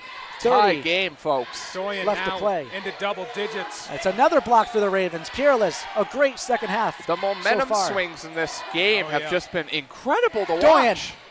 Oh, Inside, he can't finish. His takes in the paint are still a problem. Very much so. It's got to be that ankle. Yeah. Lord for three on the trail. He's got it. 52-49. That's a good answer for this Merrimack team Good after the answer, good momentum. time for a call out. Stop the momentum for the Ravens because Yeah. I mean there haven't been any stopping him so And far. Jaleel Lord with a big three. That's the first one I think he's hit maybe all game. I would have to see the stat sheet Yep, on that that. was- I that believe was you're his right. second- Yeah, that was but actually you know his his second 2 of 5. second, yeah. So his struggles obviously heading into this second half were pronounced. He was 1 of 6 from beyond the arc, and He's still hitting at that 40% clip, though, that he always yeah, does. yeah. But wow, this is a great way to start up this second half. It's been fast-paced and high-scoring so far. Bolter's been quiet. It's a back and Hayes forth. has been quiet. This is a back and forth. Lord and Fadujatimi are having somewhat of a little battle here. Wouldn't you say, Ian? Oh, yes, I'd agree. Vadachimi, we expect him to wake up here in the second half, and he has, and both him and Lord are going at it right now. This and is we turned into a classic. have And to- you can't forget about Peerless down low. Yeah, So can't far, forget about 2 him. blocks for him, I would say. And then he also has the 4 points starting up this second half. Great play, and I think it was a great choice by Chadbourne to throw him back out there to start off this second half. That's what you gotta love about Chadbourne's strategy and the way he puts players in. You're not going to get the same looks. He's doing a good job mixing up his lineup. Moore now, he's been quiet. Fadujatimi now. He wants to get going again. I thought he was going to shoot that, Andrew. No, not that time. Not pulling out. Peerless Ooh, fumbles risky it. pass. Risky pass by Moore, but luckily Bolter got a hand on Peerless. it. Crawford tried going for it. Moore now pushes. That's Fadujatimi. He's going to push again. Oh, he lost it. And it's going to stay the Ravens. Yes. Ravens are going to hang on to the ball. That one looked like it might have gone either way. Hard to see from this Merrimack angle. head coach was not happy Joe with that one right in Gallo. front of us. Yeah, Joe Gallo was not too happy with that call. It's a good pass. Arthur fadeaway. Fader all the way I from thought back he was going to there. hit it. He was low on the shot clock Nah, there. looked like- Hayes looked like an awkward pushes, shot. goes up, Good D. can't finish. Good defense by Jeremy Arthur Yeah, there. didn't Unbelievable. lay a hand on a bad pass. Oh, That's Lord, but I think he stepped out. Travel, actually. oh, got lucky The there. Ravens get lucky. They catch a break.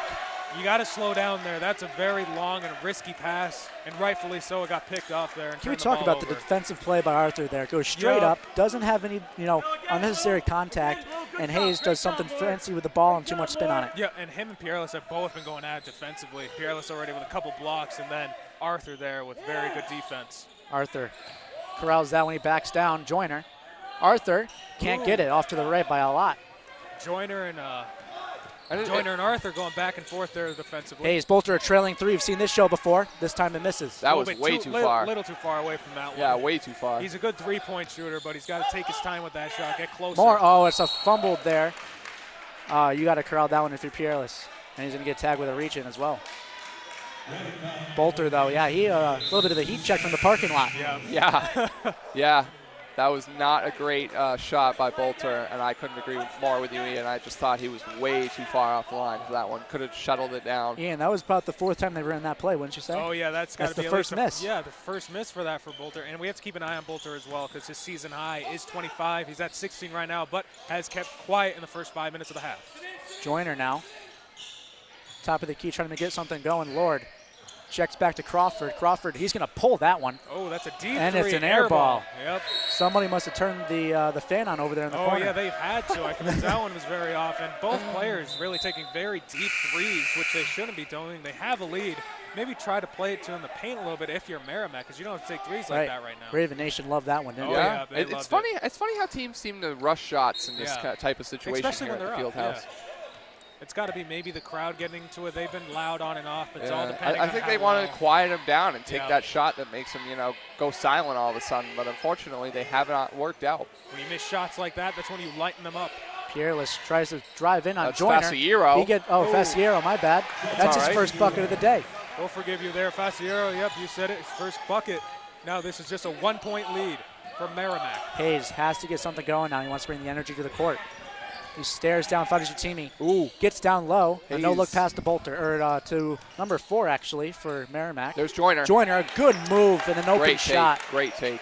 Yeah, that was Troy McLaughlin on the other take. He went underneath Jeremy Arthur and Falusek and got that one. Joyner pretty nifty for a big body like that to have the good footwork to do so. Yep.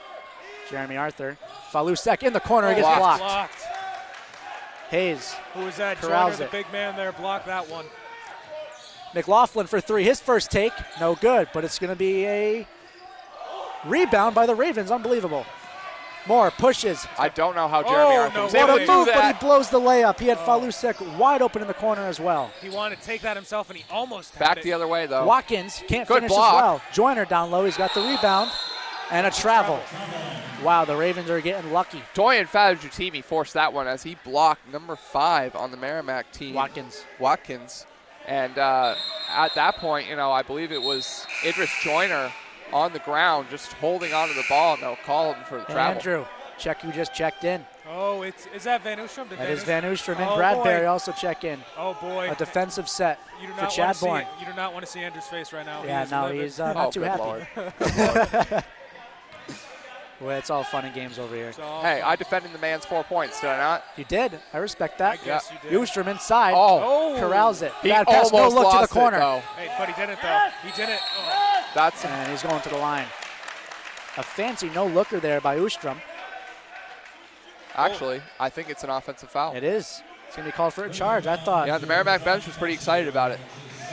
Yeah, Faciero, I thought he got there in time before the feet were set, but tough angle over here. The ref's saying no. Bolter will inbound for Merrimack. So far in this half alone, 3 blocks by the Ravens. Faciero with 2. Arthur, I believe, had the other one so far. So great job defensively, only allowing Merrimack to 10 points so far in the half. Bolter to McLaughlin. He gets a little bit of a cut. And it's going to end up being, I believe, a reach in, no? Yeah, I believe you're right.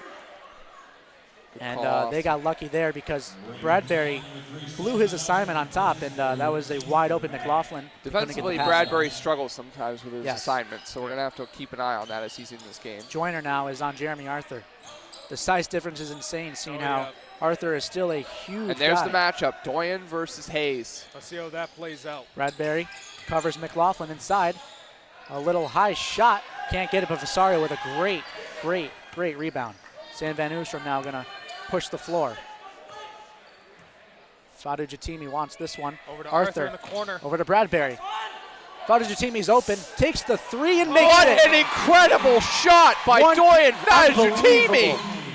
That should have been an and one. Wow. Ryan Bolter was all in his face. I mean, he was basically next to the out of bounds line. Tie game. Tie game just like that. Joyner backs down Arthur. Joyner up, no good. Somebody left the window open. Another air ball. How many times are you going to use that joke? That's number 1 for that one. Interesting. I think we have a timeout. Might be having some blood.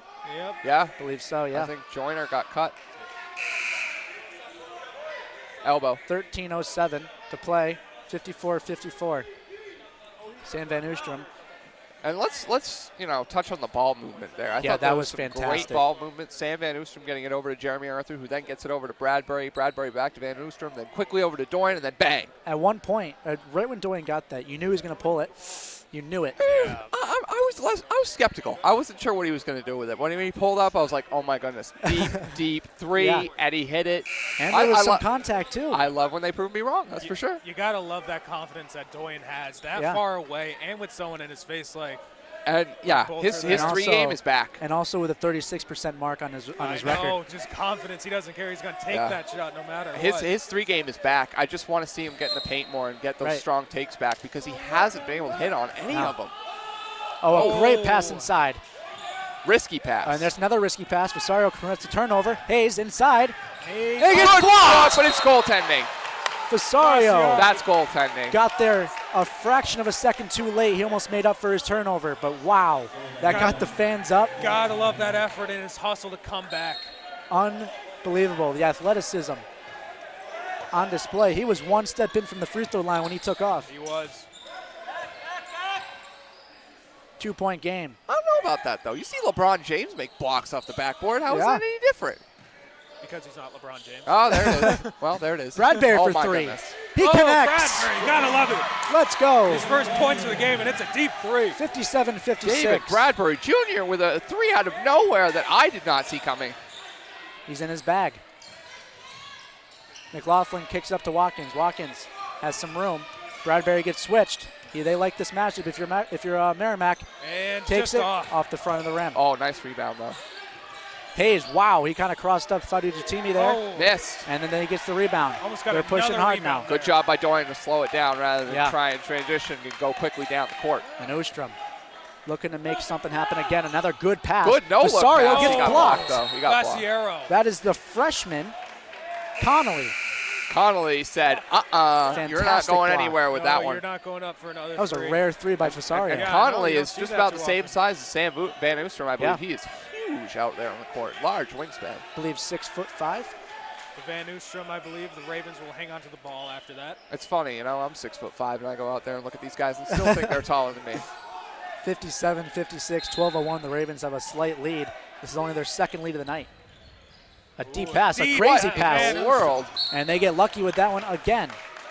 Andrew would have had something to say, I'm sure, if that was his man. Thank you, Merrimack coach Joe Gallo, for saving my head on that one. The ball was coming right towards me, flinch. folks. You didn't even flinch. I was hiding under the table. Bradbury's getting inbound now for the Ravens. Still a Got one-point lucky. lead. I mean, Van Oostrom, a long, deep pass. I don't there. know I'm not where sure he was yeah. going with I that. have no clue. I think originally he wanted to hit Jeremy Arthur, but Jeremy Arthur started to move towards the right, and I don't think Van Oostrom was expecting And that. Oostrom can't get the play in. He doesn't really know what Chadbourne wants. Gets down to Arthur. Oh! And Merrimack corrals the rebound. too Hayes much is on going to that push. Yeah, a little too much for Hayes Jeremy wants to Arthur. make a play happen. He's got Bradbury on him. This is the matchup that they want again if you're Merrimack. Watkins to McLaughlin. McLaughlin pushes to his left. That's Lord Good for three. setup. He connects. That was you a can't great leave setup. that man open despite how he's been playing tonight. That was a great setup by McLaughlin to just get that ball back to Lord, who was basically wide open for the three at that point. Good Two-point look. game. Lord now is 3 of 7 from beyond the arc, and with 10 points. Ostrom inside, a great pass to Falou, who's going to kick it back, and it's going to be Falou. picked off. Watkins up and And in. converts. A good timeout now by Chadbourne as it's 61-57. The Very, Ravens need to figure very this out. ill-advised pass by Falou Sek. I thought he should have just tried to go up and up and in with the reverse shot underneath the basket. Needless to say, if he went up with that, I think he's going to the line too. Yeah. Instead, he decides to pull it in and pass it, and just a terrible decision as Watkins picked it off. I mean, we've seen players do that before. We've seen Falusek do that early in the game, and I believe Isaiah Moore did that as well, or it looked like he was going into the paint, but cut it out to someone who's going to go for three, but Merrimack was all over that one. And just incredible. The If back you're- and forth in If this you're game so Chadbourne, far. I think you're pulling Bradbury out, and I think you're going to pull Ostrom out. Yep. Bradbury Put contributed Isaiah with a Moore three. back in. Right. Yep. Maybe put Pierre-Ellis back in. Yeah, Pierre-Ellis was getting some big blocks there early on, and so far it's been knotted up. Both sides scoring 17 in the second half. And you know what's funny? I liked that little set we saw earlier towards the end of the first half where he had Sam Van Oostrum and Isaiah Moore. Right. Usually your floor generals separate. Yeah. They, usually they're separate, not on the court at the same time, and yet they were on the court at the same time. They connected, and Sam Van Oostrum ended up getting points and started a huge Right. run. I think you got to bring that lineup back out there because that's just a lot of basketball Yeah, IQ. That's I on mean, the court. definitely. And Brandon Kolek, another person that I think he could see a little bit more time. However, as the game develops in the big moments, is David Chadbourne comfortable putting him out there? I guess we'll have to see, as right now the lineup is Falusek, Dorian Fadu-Jatimi, Sam Van Oostrum, Jeremy Arthur. I believe they corrected the stat. Yep. 4 Yes, points. they did. I must have heard us from the 4 booth. points. Good for them. Good for them. I know. Arthur now carries the ball up, back over to Oostrum. A slower pace for the Ravens. Sek to Oostrum. Peerless trying to get something going down low. He's got a lot of room. I think that's something Chadbourne told Oostrom's going to slow cut. things And down. he's going to get blocked, but he's going to the line. One heck of a play there if you're Merrimack. And that was 6'5" versus 6'5". Yeah, but you want it if you're Merrimack, you're okay with that, putting this kid on the line. Yeah, he'll take those penalties. But, I mean, yes, but Sam Van Oostrum, again, not a great shooter. And from Right. my angle, didn't look like a good shot. Oh, no. Did It not was look like a good shot. Anything but hey, it might result in points. Might, key word there. First one. Nope. Yeah, you can sense the frustration on Sam as he's starting to feel his game slip away from him. 61-57, It's been- 10:56 to play. His game so far has been inconsistent. He's gotten a couple points, then he turns the ball over, goes for an ill-advised shot there, and then misses a free throw. Let's see if he gets second. He will. does. Alrighty.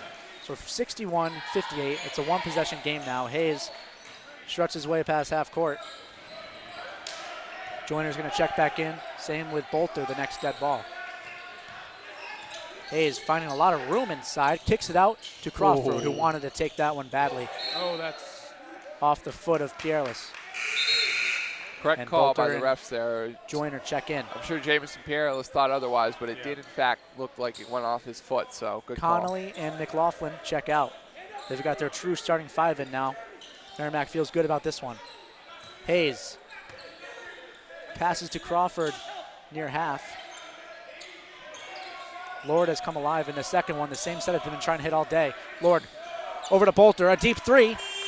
No good. The Get shot that clock was rebound. dipping down. as was of late, Doyen. As of late, their three-point game has struggled. Now it's a team. Merrimack is shooting 9 of 21. Oh, from the bad outside. strip there.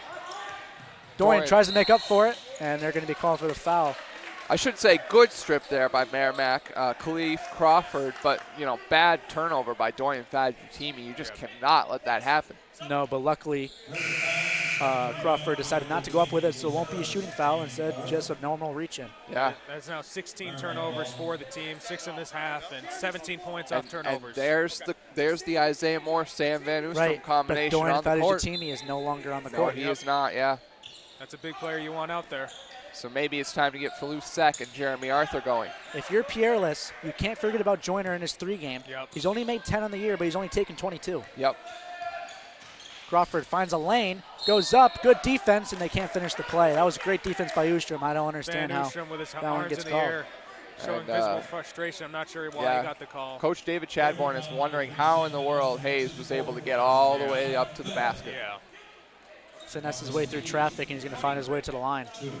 Kolek checks it. He's is a going to be finesse checking player. in. Yeah, he is. He's a finesse player. He's got the skills, but hey, whenever he wants, he can cut his way through the paint. Oh, Oh, So that was a good. rare miss. Good foul there.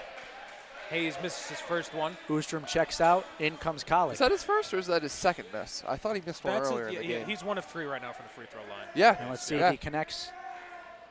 Now he's 1 of 4. Another 1 of miss. 4. He is Very not happy. uncharacteristic. Shaking his head, yeah. Falou Sek. Chance now. Kolek is in now instead of Oostrom. Jeremy Arthur. Ooh, we almost lost the ball. Yeah. Careful. Kolek is 1 Thought- for thought 1 with better of 3. that. These turnovers have to stop. Yep. Back over to Sek. Good Here's ball Jeremy Arthur movement. in the corner. Arthur Fader. pops and drops, and he's going to miss it, but a great putback by Pierless. 61-60. And if you're the Ravens, you'll take that. Peerless, big body underneath. That's a great board. Great box out by him. That is their second time for getting those second chance points. Strange we haven't seen Lola Charles at all tonight. I wonder if he's injured or sick, perhaps. Only 8 minutes Yeah, last time. Only 8, yep. He doesn't And get a rare lot- miss inside. Oh, they're by going to fight Hayes. for that one. That is a strong move by Idris Joyner. The shot will not count. But Peerless will get tagged. That's his third. You got to keep that in mind as there's 9 minutes left to play. With 3 Ravens around him, Idris Joyner of the Merrimack Warriors made an absolutely nice rebound on that, keeping hope alive for his team on this possession. You know what, Andrew? When I look at his bio, 6'5", 217. Yep. It does not seem that way. No, he looks like he's 300. Not really, but he looks like he's at least 230 out there. I would say. Add another 15 pounds on it. He's a big-bodied guy. Can really go up and get the ball. I mean, he's a presence down there. Definitely strong too. He ripped that ball away earlier. And Lord will now find his way to the line after a tricky play there. This game, this half, back and forth. So far, Merrimack with just a slim the Ravens, lead. The field house is getting loud. Yep. He misses it. Oh, very inconsistent from the free throw line. Merrimack right now. Ian, we mentioned this. The crowd has something to do with those free throws. Yep, absolutely. It does. Fasario. Good move inside. Outside now to Kolick for 3. No good. Just a little too much on that one. That was a good look, though. It was a good look. Hayes now pushing half. Hayes cuts inside with ease. Up and in. You have to play defense against that guy. What a beautiful take. I mean, Fasoyiro was in decent position. He just couldn't do anything as Hayes just blew right past him, basically. He's got way too much speed for some of these players here. Now he's up to 14 points. The only person I think to keep up with him is Fadujitini. Yep. Ooh, flew sec. A little bit of a high pass. Peerless goes in, and he's going to go to the line. All over him. I like how they're attacking Joyner down low. Yep. Let the guys go at it and see what happens, because so far they've gotten to the line twice, or almost 3 times now, I think, in the second half. Yeah, absolutely. And points in the paint. I mean, points in the paint were 28-28 for the Ravens and the Merrimack Warriors. I mean, that's just incredible how both teams have been, the same in this one so far. They just can't seem to stop each other down low. And you need these free throws.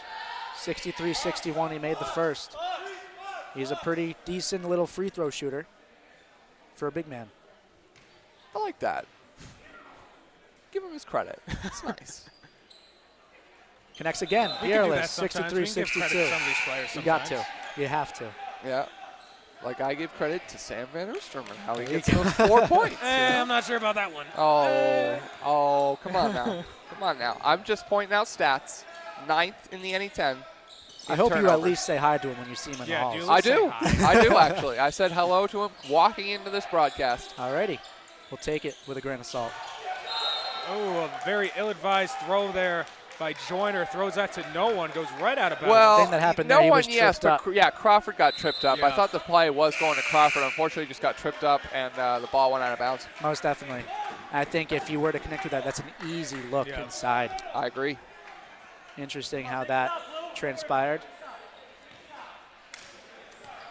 About 8 minutes left to play. 1 point game. This is going to be getting intense. We called it. We said it was going to go right down to the wire, and so far it looks that way. Yeah. Isaiah Moore on Who top. knows? Who knows? Could end on a buzzer beater tonight, folks. Who called that? Ian, I think I said that, didn't I? Oh, wait, what? I think I said that. I don't know about that one. Dorian comes on and hits a quick jumper, 64-63. And that's nice to see Doyen hit something inside the paint. Yes. Hayes now directing traffic. Lord to Joyner. Joyner to Bolter. Good Lord ball for move. 3. Oh. Short. Just short He's been there. short-arming him all night. Yeah, Lord still struggling from beyond the arc so far in this one. Isaiah Moore to Fasario. Back to Moore. Peerless is calling forward inside, not getting it. Fasario will, though. Pushes in on this big man, Idris Joyner, and he won't get called for anything. Peerless. Great board for the Ravens. Fasario, another tough one. Peerless up. Oh, and he can't finish the end one. Did you see the look in his eyes? I did. He wanted to I did. jam that one in, but he gets caught up with his heels. But he made a nice adjustment to be able to just throw it up and try and land the reverse. And unfortunately, it bounced off the rim inside, and now all of a sudden he's going to the line with a chance for 2 more free throws. That was a heck of a pass down low. Heck of a pass. Fasoyiro, great job right there getting it into Pierless. And something I'm starting to notice, a lot more of longer possessions for both teams. Yep. The only time you really see a quick possession is if Hayes is cutting to the basket Yep. or Doyen is being set up for a three-pointer. Yeah, and a couple times in this game, obviously, it's been so fast with Merrimack and Franklin Pierce running down the court both times, on a couple of these big runs. So, the game has slowed down a little bit now, and it'll be interesting to see the plan of attack. And he connects the first one. The question is, can Merrimack play the slow game? Because we saw early in the first half, they were fast, they were quick, getting those fast break points. So can we see it? They did it a couple times slowing down, but can they keep that a consistent thing? Yep. And out goes Joyner. In comes McLaughlin. And Connolly also came in for yes, he did. Yeah, for Good eye Lord. there, Andrew. For Lord. 66-63. A good position to be in with 7 Pierless, minutes left. 4 free throw attempts made now. That's great. That helps your team. Hayes has not been checked out too many times this game. You got to think maybe is that stamina holding up. Good point. It's rare I have not seen him on the court. Goes behind the back on the crossover. Bolter for 3. Rims out. That was a great I look. thought Bolter had a great look. Yeah. I thought he was going to hit that. Isaiah Moore now. Doyen fires to Teamy. Wow, he wanted to take that one. Bolter has not made Good a single job, shot in this second half right now. He's been kept quiet, still at 16 Ooh. points. For the pass. Falou with a Fires dangerous to Teamy gets pass. blocked. Wow, he gets called for the shot. Not sure Shooting if I saw foul too on much Connolly. contact there. No, that was a great play there by Yeah. Connolly, the freshman, who's been getting a lot of minutes. That's a 6'7" freshman. You mentioned you were 6'5". 6'7", yeah. That's 6'7". Yeah. That is a tall man right there. Yep. Coming in at a It's funny. The only other 200. The only other player I can recall who was about that height and he was a real force was Paul Weinhardt for the pace setters. Yep. 67-63. Doyen connects And on the Ian, first you and I one. had that one Yeah, over break, yeah. and we mentioned how dangerous he was coming into that It one. was. The other one misses. Almost an offensive rebound. Hayes is far- pushing on the fast break. Out to Nice the look left. from Quick McLaughlin. passes. No good. And McLaughlin hasn't been able to hit much of those at all Now you tonight. can sense the frustration on his face as well. Now as a team from three-point land, they are now 9 of 24. And if you Merrimack. notice how the Ravens won on December 5th, the Merrimack team shot, I believe, 25% in that game from 3. Yeah, McLaughlin hasn't been able to hit on any of his threes so far in this one. Fearless. They're getting close there as they're shooting at Whoa. 35% He right keeps now. the ball. He's got to be careful. And let's see the call here. Kick ball violation. Just 6 minutes remaining, a 4-point lead for the Ravens. And another, just a quick note on that play. If Peerless kept his head open, or Head up. eyes open, my bad. Head up, eyes open. Yeah. He had Falusek trailing behind him for a wide open three-point attempt. Yeah. That's a good note right there, Austin. I couldn't, agree more. And I think they have to really be careful on these possessions now as Merrimack is doing a fantastic Better team job. for my 3. goodness, short Short there. arms it. It's a fantastic job of applying pressure. Watkins now pushes. Hayes is still on the court. Hayes cutting to the basket, passes down low, Good and he defense, can't but he finish. gets his own rebound. That's the freshman, That's and a he foul. can't go That's a foul. for the end one. Instead, we'll go 2 at the line. That's the freshman Connolly we were just talking about. And the freshman Isaiah Moore is getting yelled at by David Chadbourne for missing his assignment there. He was supposed to help defensively with Falou and Doyen. Unfortunately, Connolly underneath, able to use that 6'7" frame and get the key rebound. Connolly's first attempt. No good. Oh, this noise is starting to create some problems. It really is. And, I mean, Ian, you've got the stats right there. What are they shooting as a team? They are shooting just at 50%. They are now 6 of 12 after that last free throw. These are the points that really make close games count. The second attempt. Bottom Noise of the didn't get bucket. to him there. 7 of 13, that's a team now. 3-point game. And a timeout by Joe Gallo. I like that. I think the Yeah. Merrimack Warriors need to take, a little bit of a recap of themselves and, group together again. You're only down by 3. It's been a Right. back and forth game, and you got to put something together now that'll stop the Ravens defensively, get the ball back to your playmaker and Javarius Hayes, excuse me, not Haynes. And then, try and find something from there. Merrimack's done a great job leading on this one, staying in this game so far. And now, here the Ravens are with a lead with just 5:42 but a slim one at the field house. Merrimack's giving them all they can handle, and I expect them to do that until the very last second in this game. So far, Franklin Pierce has outscored Merrimack in this one in the second half, 27-20, and Doyen has woken up with 17 points now. He's 4 of 7 from beyond the arc, And 6 of 13 from the field. I believe that Bolter has not had any points. Nope, he had 0 points in the second half. Yeah, and remember in that first matchup, Franklin Pierce outscored Merrimack 51-44 in the second half. So there it is, 27-20 so far in this one. That's big. Also, another good timeout by Merrimack, just so that Javaris Hayes can get a breather. He has played 33 minutes. Man, how big has Jameson Pierrelis come up here for the Ravens? Crucial to have this 3-point lead from and him. Look at that, points to the paint, 32 for Franklin Pierce and 30 for Merrimack. Points off turnovers, still a bit of an issue though. If you look at Fadujatimi, 4 of 7 from deep. Yep. Moore now pushing as the full court press is on from Merrimack.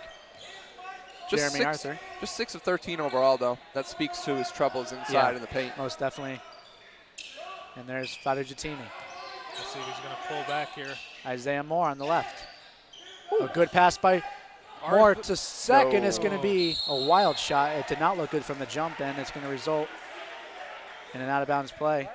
Possession arrow is going to stay for the Ravens. Actually, no. We have an off-ball foul.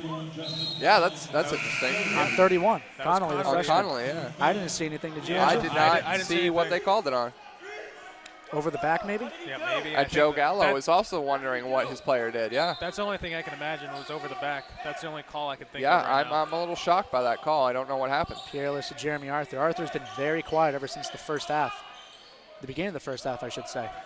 Peerless. Oh, no charging call there. Arthur for 3. Can't get it. Oh, Doyen, great effort there to try and get that rebound. Just came up short. That's going to go out of bounds. I think if you're Peerless, you got to go up with that. Oh, yeah. He made a great play to get into the paint. Oh, Joe Gallo is not happy. He is arguing his case on that. He wanted the charging call there. Yeah, what looked like a charge. Didn't get it. Hayes, the same play we saw earlier. Oh, it's a huge block by Peerless. But we're going to get a call on that one. I don't know about that one, boys. I wonder if that is in response to the no call on the offensive charge. I would have to say so. Kind of a makeup call there, you think? Yeah. I wonder if he kind of just had to call it. I think. I mean, without replay, obviously, we can't see how much contact there actually was. But yeah, I would argue that that was a good makeup call right there. Hayes, he struggled and he bears that one. These are the types of play, though, that really come into play, like crucially into play. Yeah.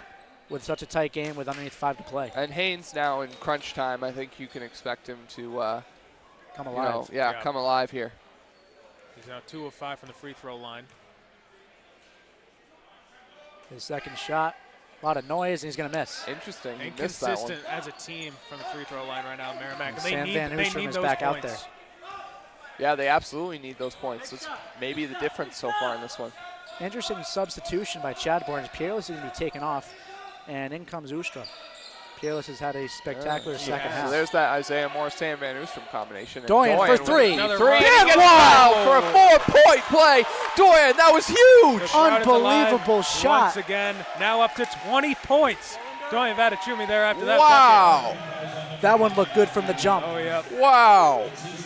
70-65, the Ravens. The nest is full, and the Ravens are suddenly flying away on this one. 70 points in it. Doyen with a huge chance for a 4-point play. And head coach Gallo is shocked. He was speechless at that one. 4-point play completed. And there it is. It's unbelievable a 6-point play. lead with 4:30 remaining. Unbelievable play.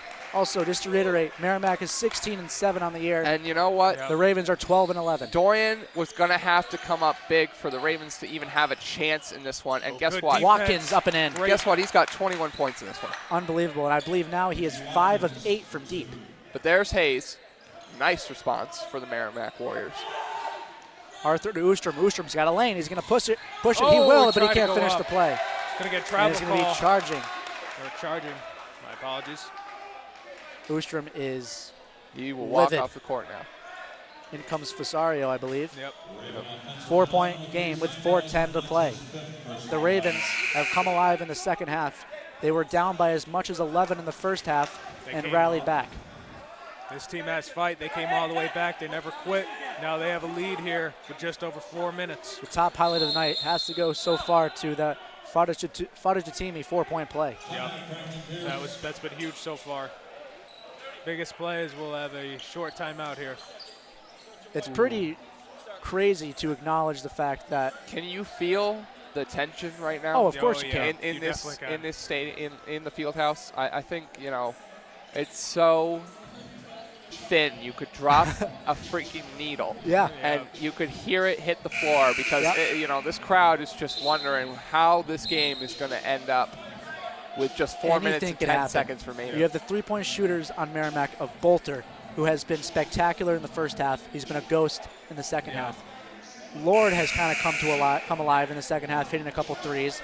And then on the flip side of the Ravens, Doyen Fadajatimi has been playing outstanding in the second half. Andrew, he was your pick to be the most impactful player in the second half.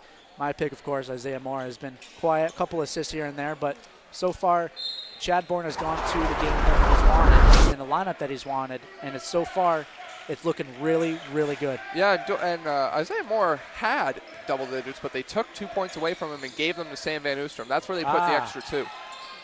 Bolter, his first three. Points. He's got 19 now half. tonight. That was a great shot. 71-70, a great play design by Bolter came head coach up Gallo. big when they needed him. It was only a matter of time before he got some points, and of course, it had to be a 3. Fadajatimi's looking for it. He's calling for it. Back over to Moore. Moore's going to cut. And there's going to be a blocking foul, I believe, on Crawford. This one's crazy, folks. Yep. 71-70. Don't even think about looking away from the screen. No. Too close to look away. Yeah. And they'll be going for the line. I believe they're in the bonus now. And here's Isaiah Moore, yep. These are crucial for the Ravens. I believe we have a 1-1 right now, right? You are correct. We are not in the double bonus just yet. He's going to rattle it in. He'll get another one. 72-70. 3 minutes and 43 seconds left to play. What a game. Yeah, this has been an incredible game so far, and Doyen Fadajatimi has been the key here late down the stretch for the Ravens. It'll be interesting to see how, you know, the flow goes and whether or not Hayes is going to start producing once again. I think he's going to have to find his way to the basket, and then Bolter came up big on that last possession. Bolter's going to need more of that, though. Hayes pops one from mid. Ooh. Can't get it. Just missed. A pretty crazy miss. Came up just short. He had a pretty good look at that one, too. Yeah, he did. Yeah. I thought that was a lot of hesitation. I thought that was going to be his moment. He was going to pull up and make that, too. Moore fakes a pass to his left, and then he's going to go to his left. Moore's been quiet offensively. Falusek had an opening, did not take it. Down low to Arthur. He's going to push him back. Moore for 3. He connects. Isaiah Moore with a big three 76. 76-70. Wow. And loses it on the trail. Recovered by the Ravens. Stripped by Hayes. And a foul at the end of it. That was a crazy sequence. Bang, bang play right there. Crazy sequence.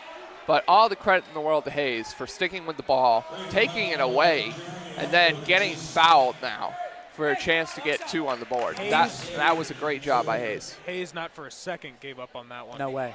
Contested that all the way. A very, very, very rare mishap by Bolter. Yep. How many times have they run that play tonight? Probably about 6 to 7 times. Yeah. And that's the first time he fumbled it up. 76-70, they missed the first one. Hayes is shocked at his performance. Yeah, the free throw line has just bugged him. You can hear it in the field house. house. Now hear the crowd. His second attempt, no good again. Unbelievable. Under 50% from and the free field throw house came alive for that second free throw. Was it around the 87% mark? Yep. But this crowd has come alive here just at the right time. I mean, you didn't hear much on that first one, but that second one, they got loud. Yeah.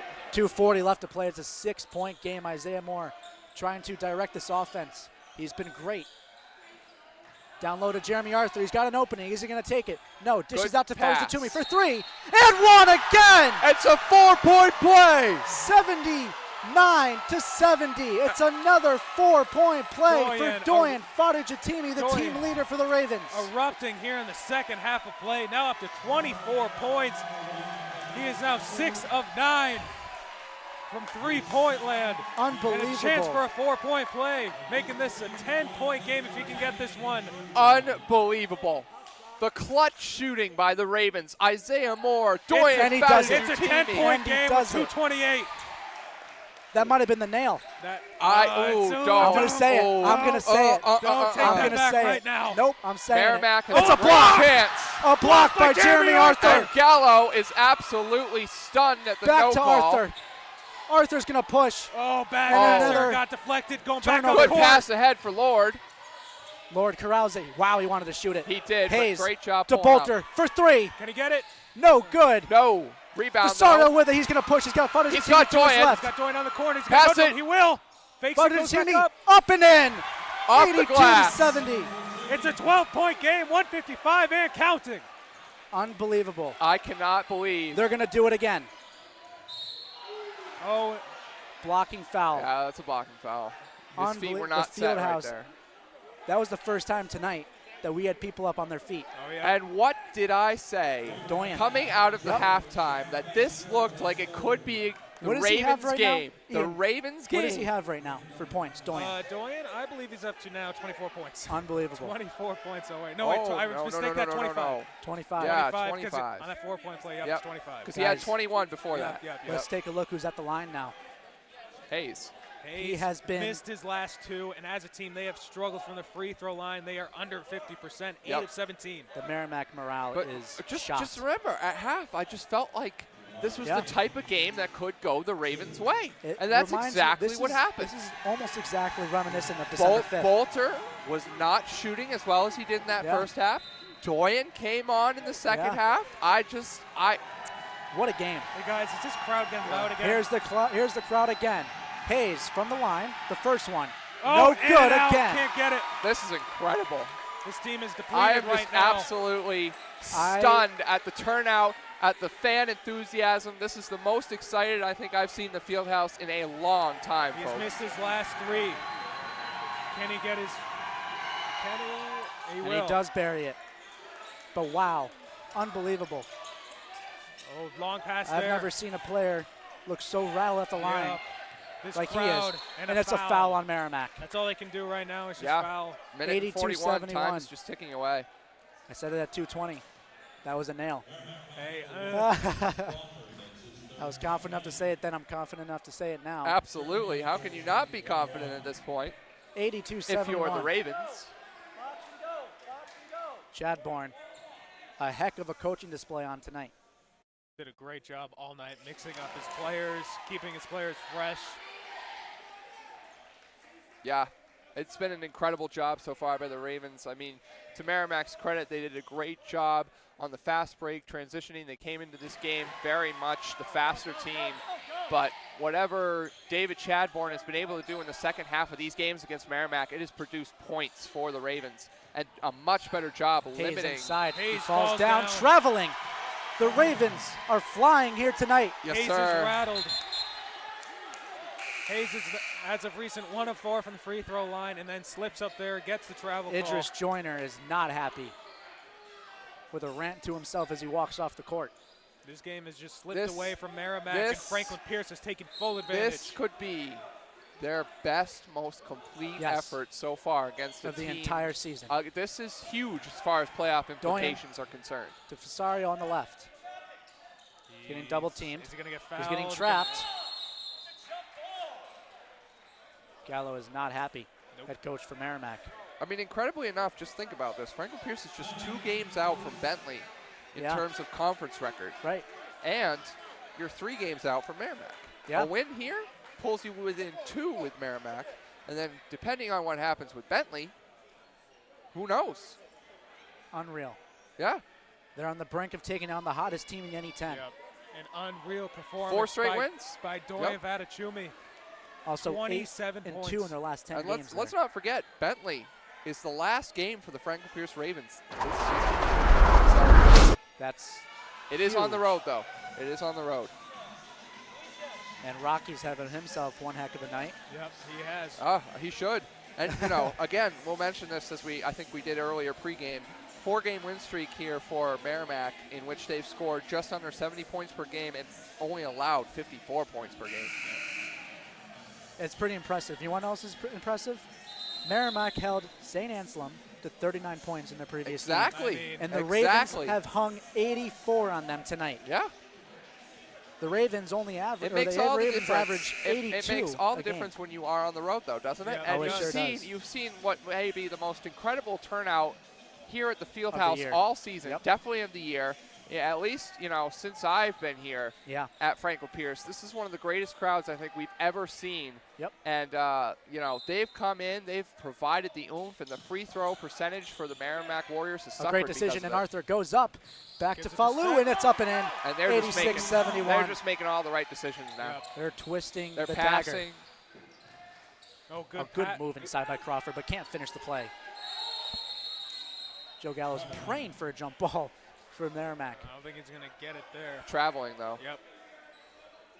So possession back to Merrimack. This is just a flat-out remake of their first competition here. Yeah. Just Franklin Pierce coming alive in the second half. And you know what, Ian? I'm going to harken back to Lemoyne. The game that we were on, that I felt like was a real turning point for them here. That was their first win in this 5-game that they had at the field house, where they limited the reigning NE10 champions to just 56 points. I mean, and they were struggling too. I mean, they were struggling at home. They were 1-4, I believe, at that point. I mean, they were struggling, correct. and they came in and just You shut are down the correct. defending champs. And here they are against a 16-7. 16-7. Yep. And just has completely dominated here in the second half. I mean, they have just taken out their key players like Bolter. He only has 19 points, 3 points in the second half of play. And players like Doyen, who's gone into it, 27. Isaiah Moore with 14. I mean, just an all-around great effort. And as Austin already mentioned, definitely the hottest team in the NE10 with that 11-2 record in their last 13 games since Franklin Pierce beat them in their own and home. also the team that just beat St. Anselm. Yeah. I mean, it's crazy. It's weird to think about. It really is. St. Anselm team is 17-4, folks. Undoubtedly the best team in the NE10, and they thoroughly dismantled the Ravens in their own home court. So impressive by Merrimack nonetheless, but Franklin Pierce can't. I'll have to say, this has been a pretty good officiated game. And better than that, not just, Franklin Pierce came to play, but I'll say Dorian Fadjativi came to play after what was a struggle the past 3 games. Oh, wait, do you think Dwayne had a big game here tonight? Oh, I would say so. I'm gonna say he had a mild night, a little bit of a mediocre night. I would say that Hayes had a quiet night. Yeah. Yep. Yeah. Dorian had a very mediocre night, folks. It's just an average performance for Doyen. Yeah. I mean, nothing new. Absolutely. I expect him to drop 42. Arthur in some trouble here. He gets away from it. A great move. Incredibly. Fadjativi down to Rosario. Whoa. The ball's going to get lost, and it's going to go OB. 57 seconds. Chadbourne still pleading for the possession arrow. Yep. Even though his team is up by 15. You got to love that in your coach. You gotta love that energy no matter I mean, how this one's sealed. Unless you make 5 straight threes, Merrimack is not going to come back. Pretty impressive. One of the best performances you'll see They're gonna foul of a up team Doyen. who has been somewhat struggling this year against the bigger name teams, but Merrimack on December 5th, they took them down there, and they did it again tonight. I'm going to have to debate you there, Austin. Will you? Because Dorian definitely does not struggle. Oh, no, I said team-wise, though. Team-wise, yes. Team-wise, yes. I thought you said Doyen struggles against these bigger name teams. All right. I was going to say. Sir. I did. I misheard him there. Ian, at least you got my back. Yeah, I misheard. got you.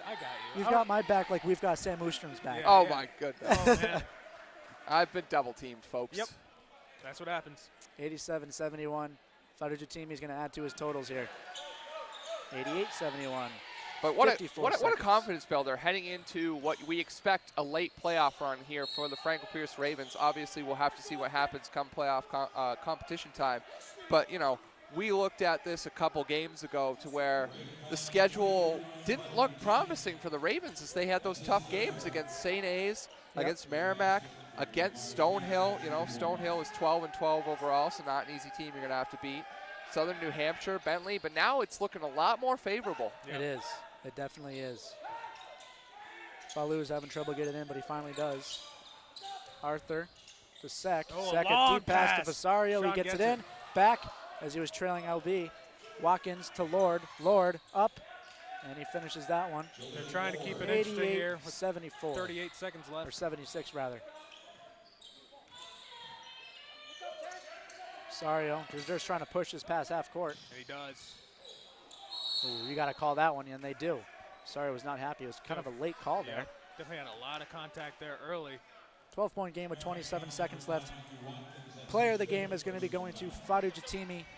Ian, let's hear his stat line. So far, Fadachimi, 9 of 16 from the field, 6 of 9 from three-point land, 5 of 6 from the free throw line. He has 6 boards, 5 assists, with a total now of 29 points.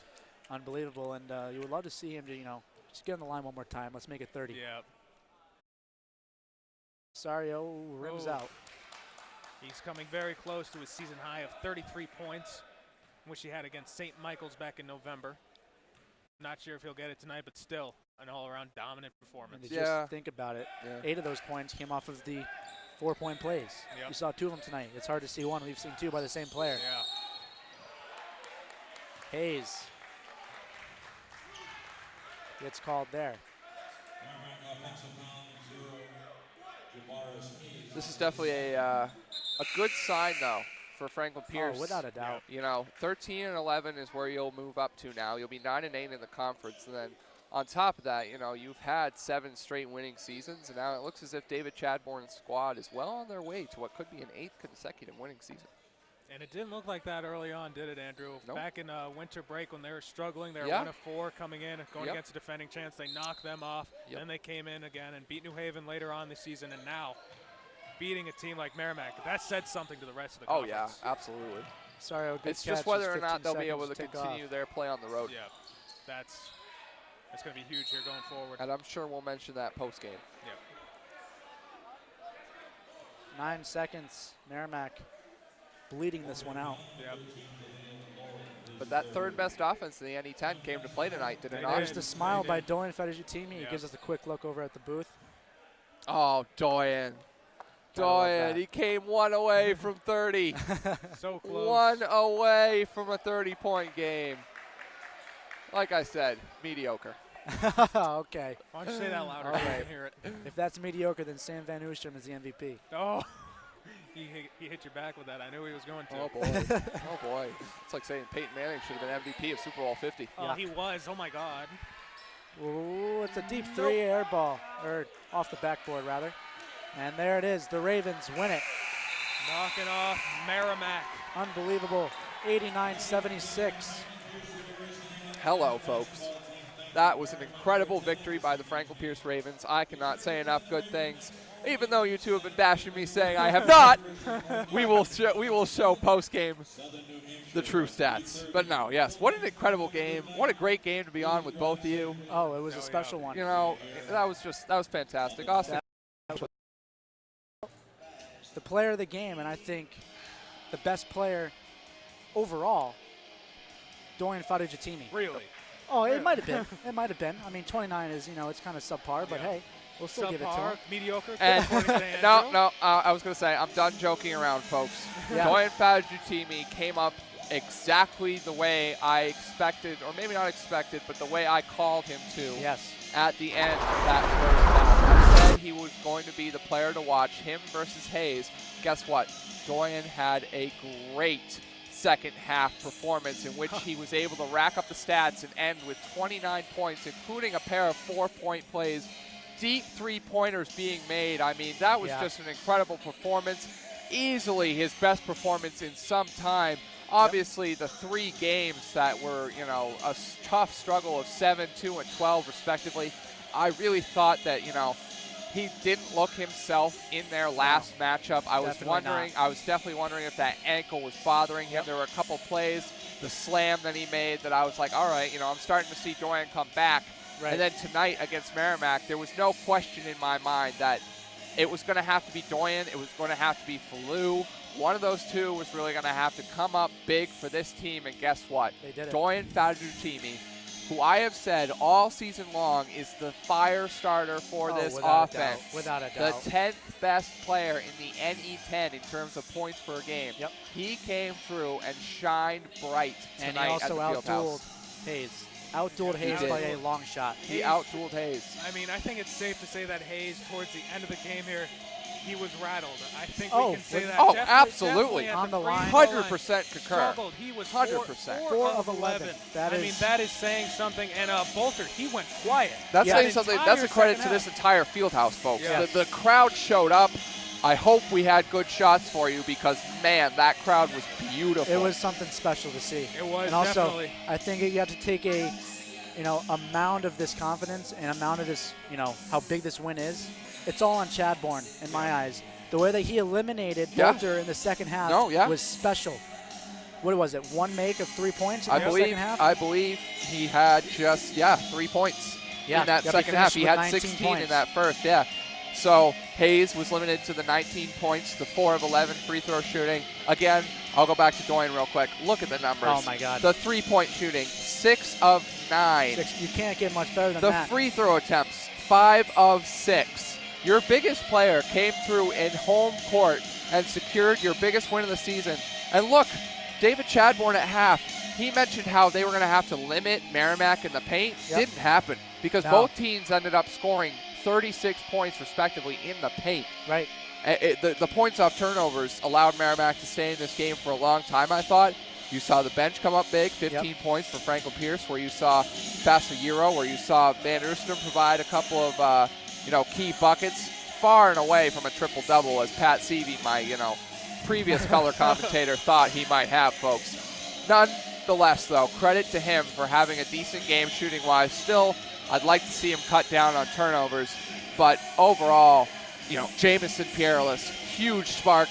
Great job by David Chadbourne to start him here tonight. Jeremy Arthur, just 11 points. Isaiah Moore with 14. Falusek, relatively quiet night tonight, but guess what? Dorian showed up. The defensive presence was he pretty was phenomenal. huge for him. I mean, defensively peerless. He got a couple blocks there early, and I think I'm willing to say that really is what got this team going. It's what got the field house going, too. I mean, it was quiet. We had a sizable crowd, but after those blocks, I mean, this place lit up. And Peerless even those shooting fouls that happened where they hit the ball off the backboard, they still got the crowd into it.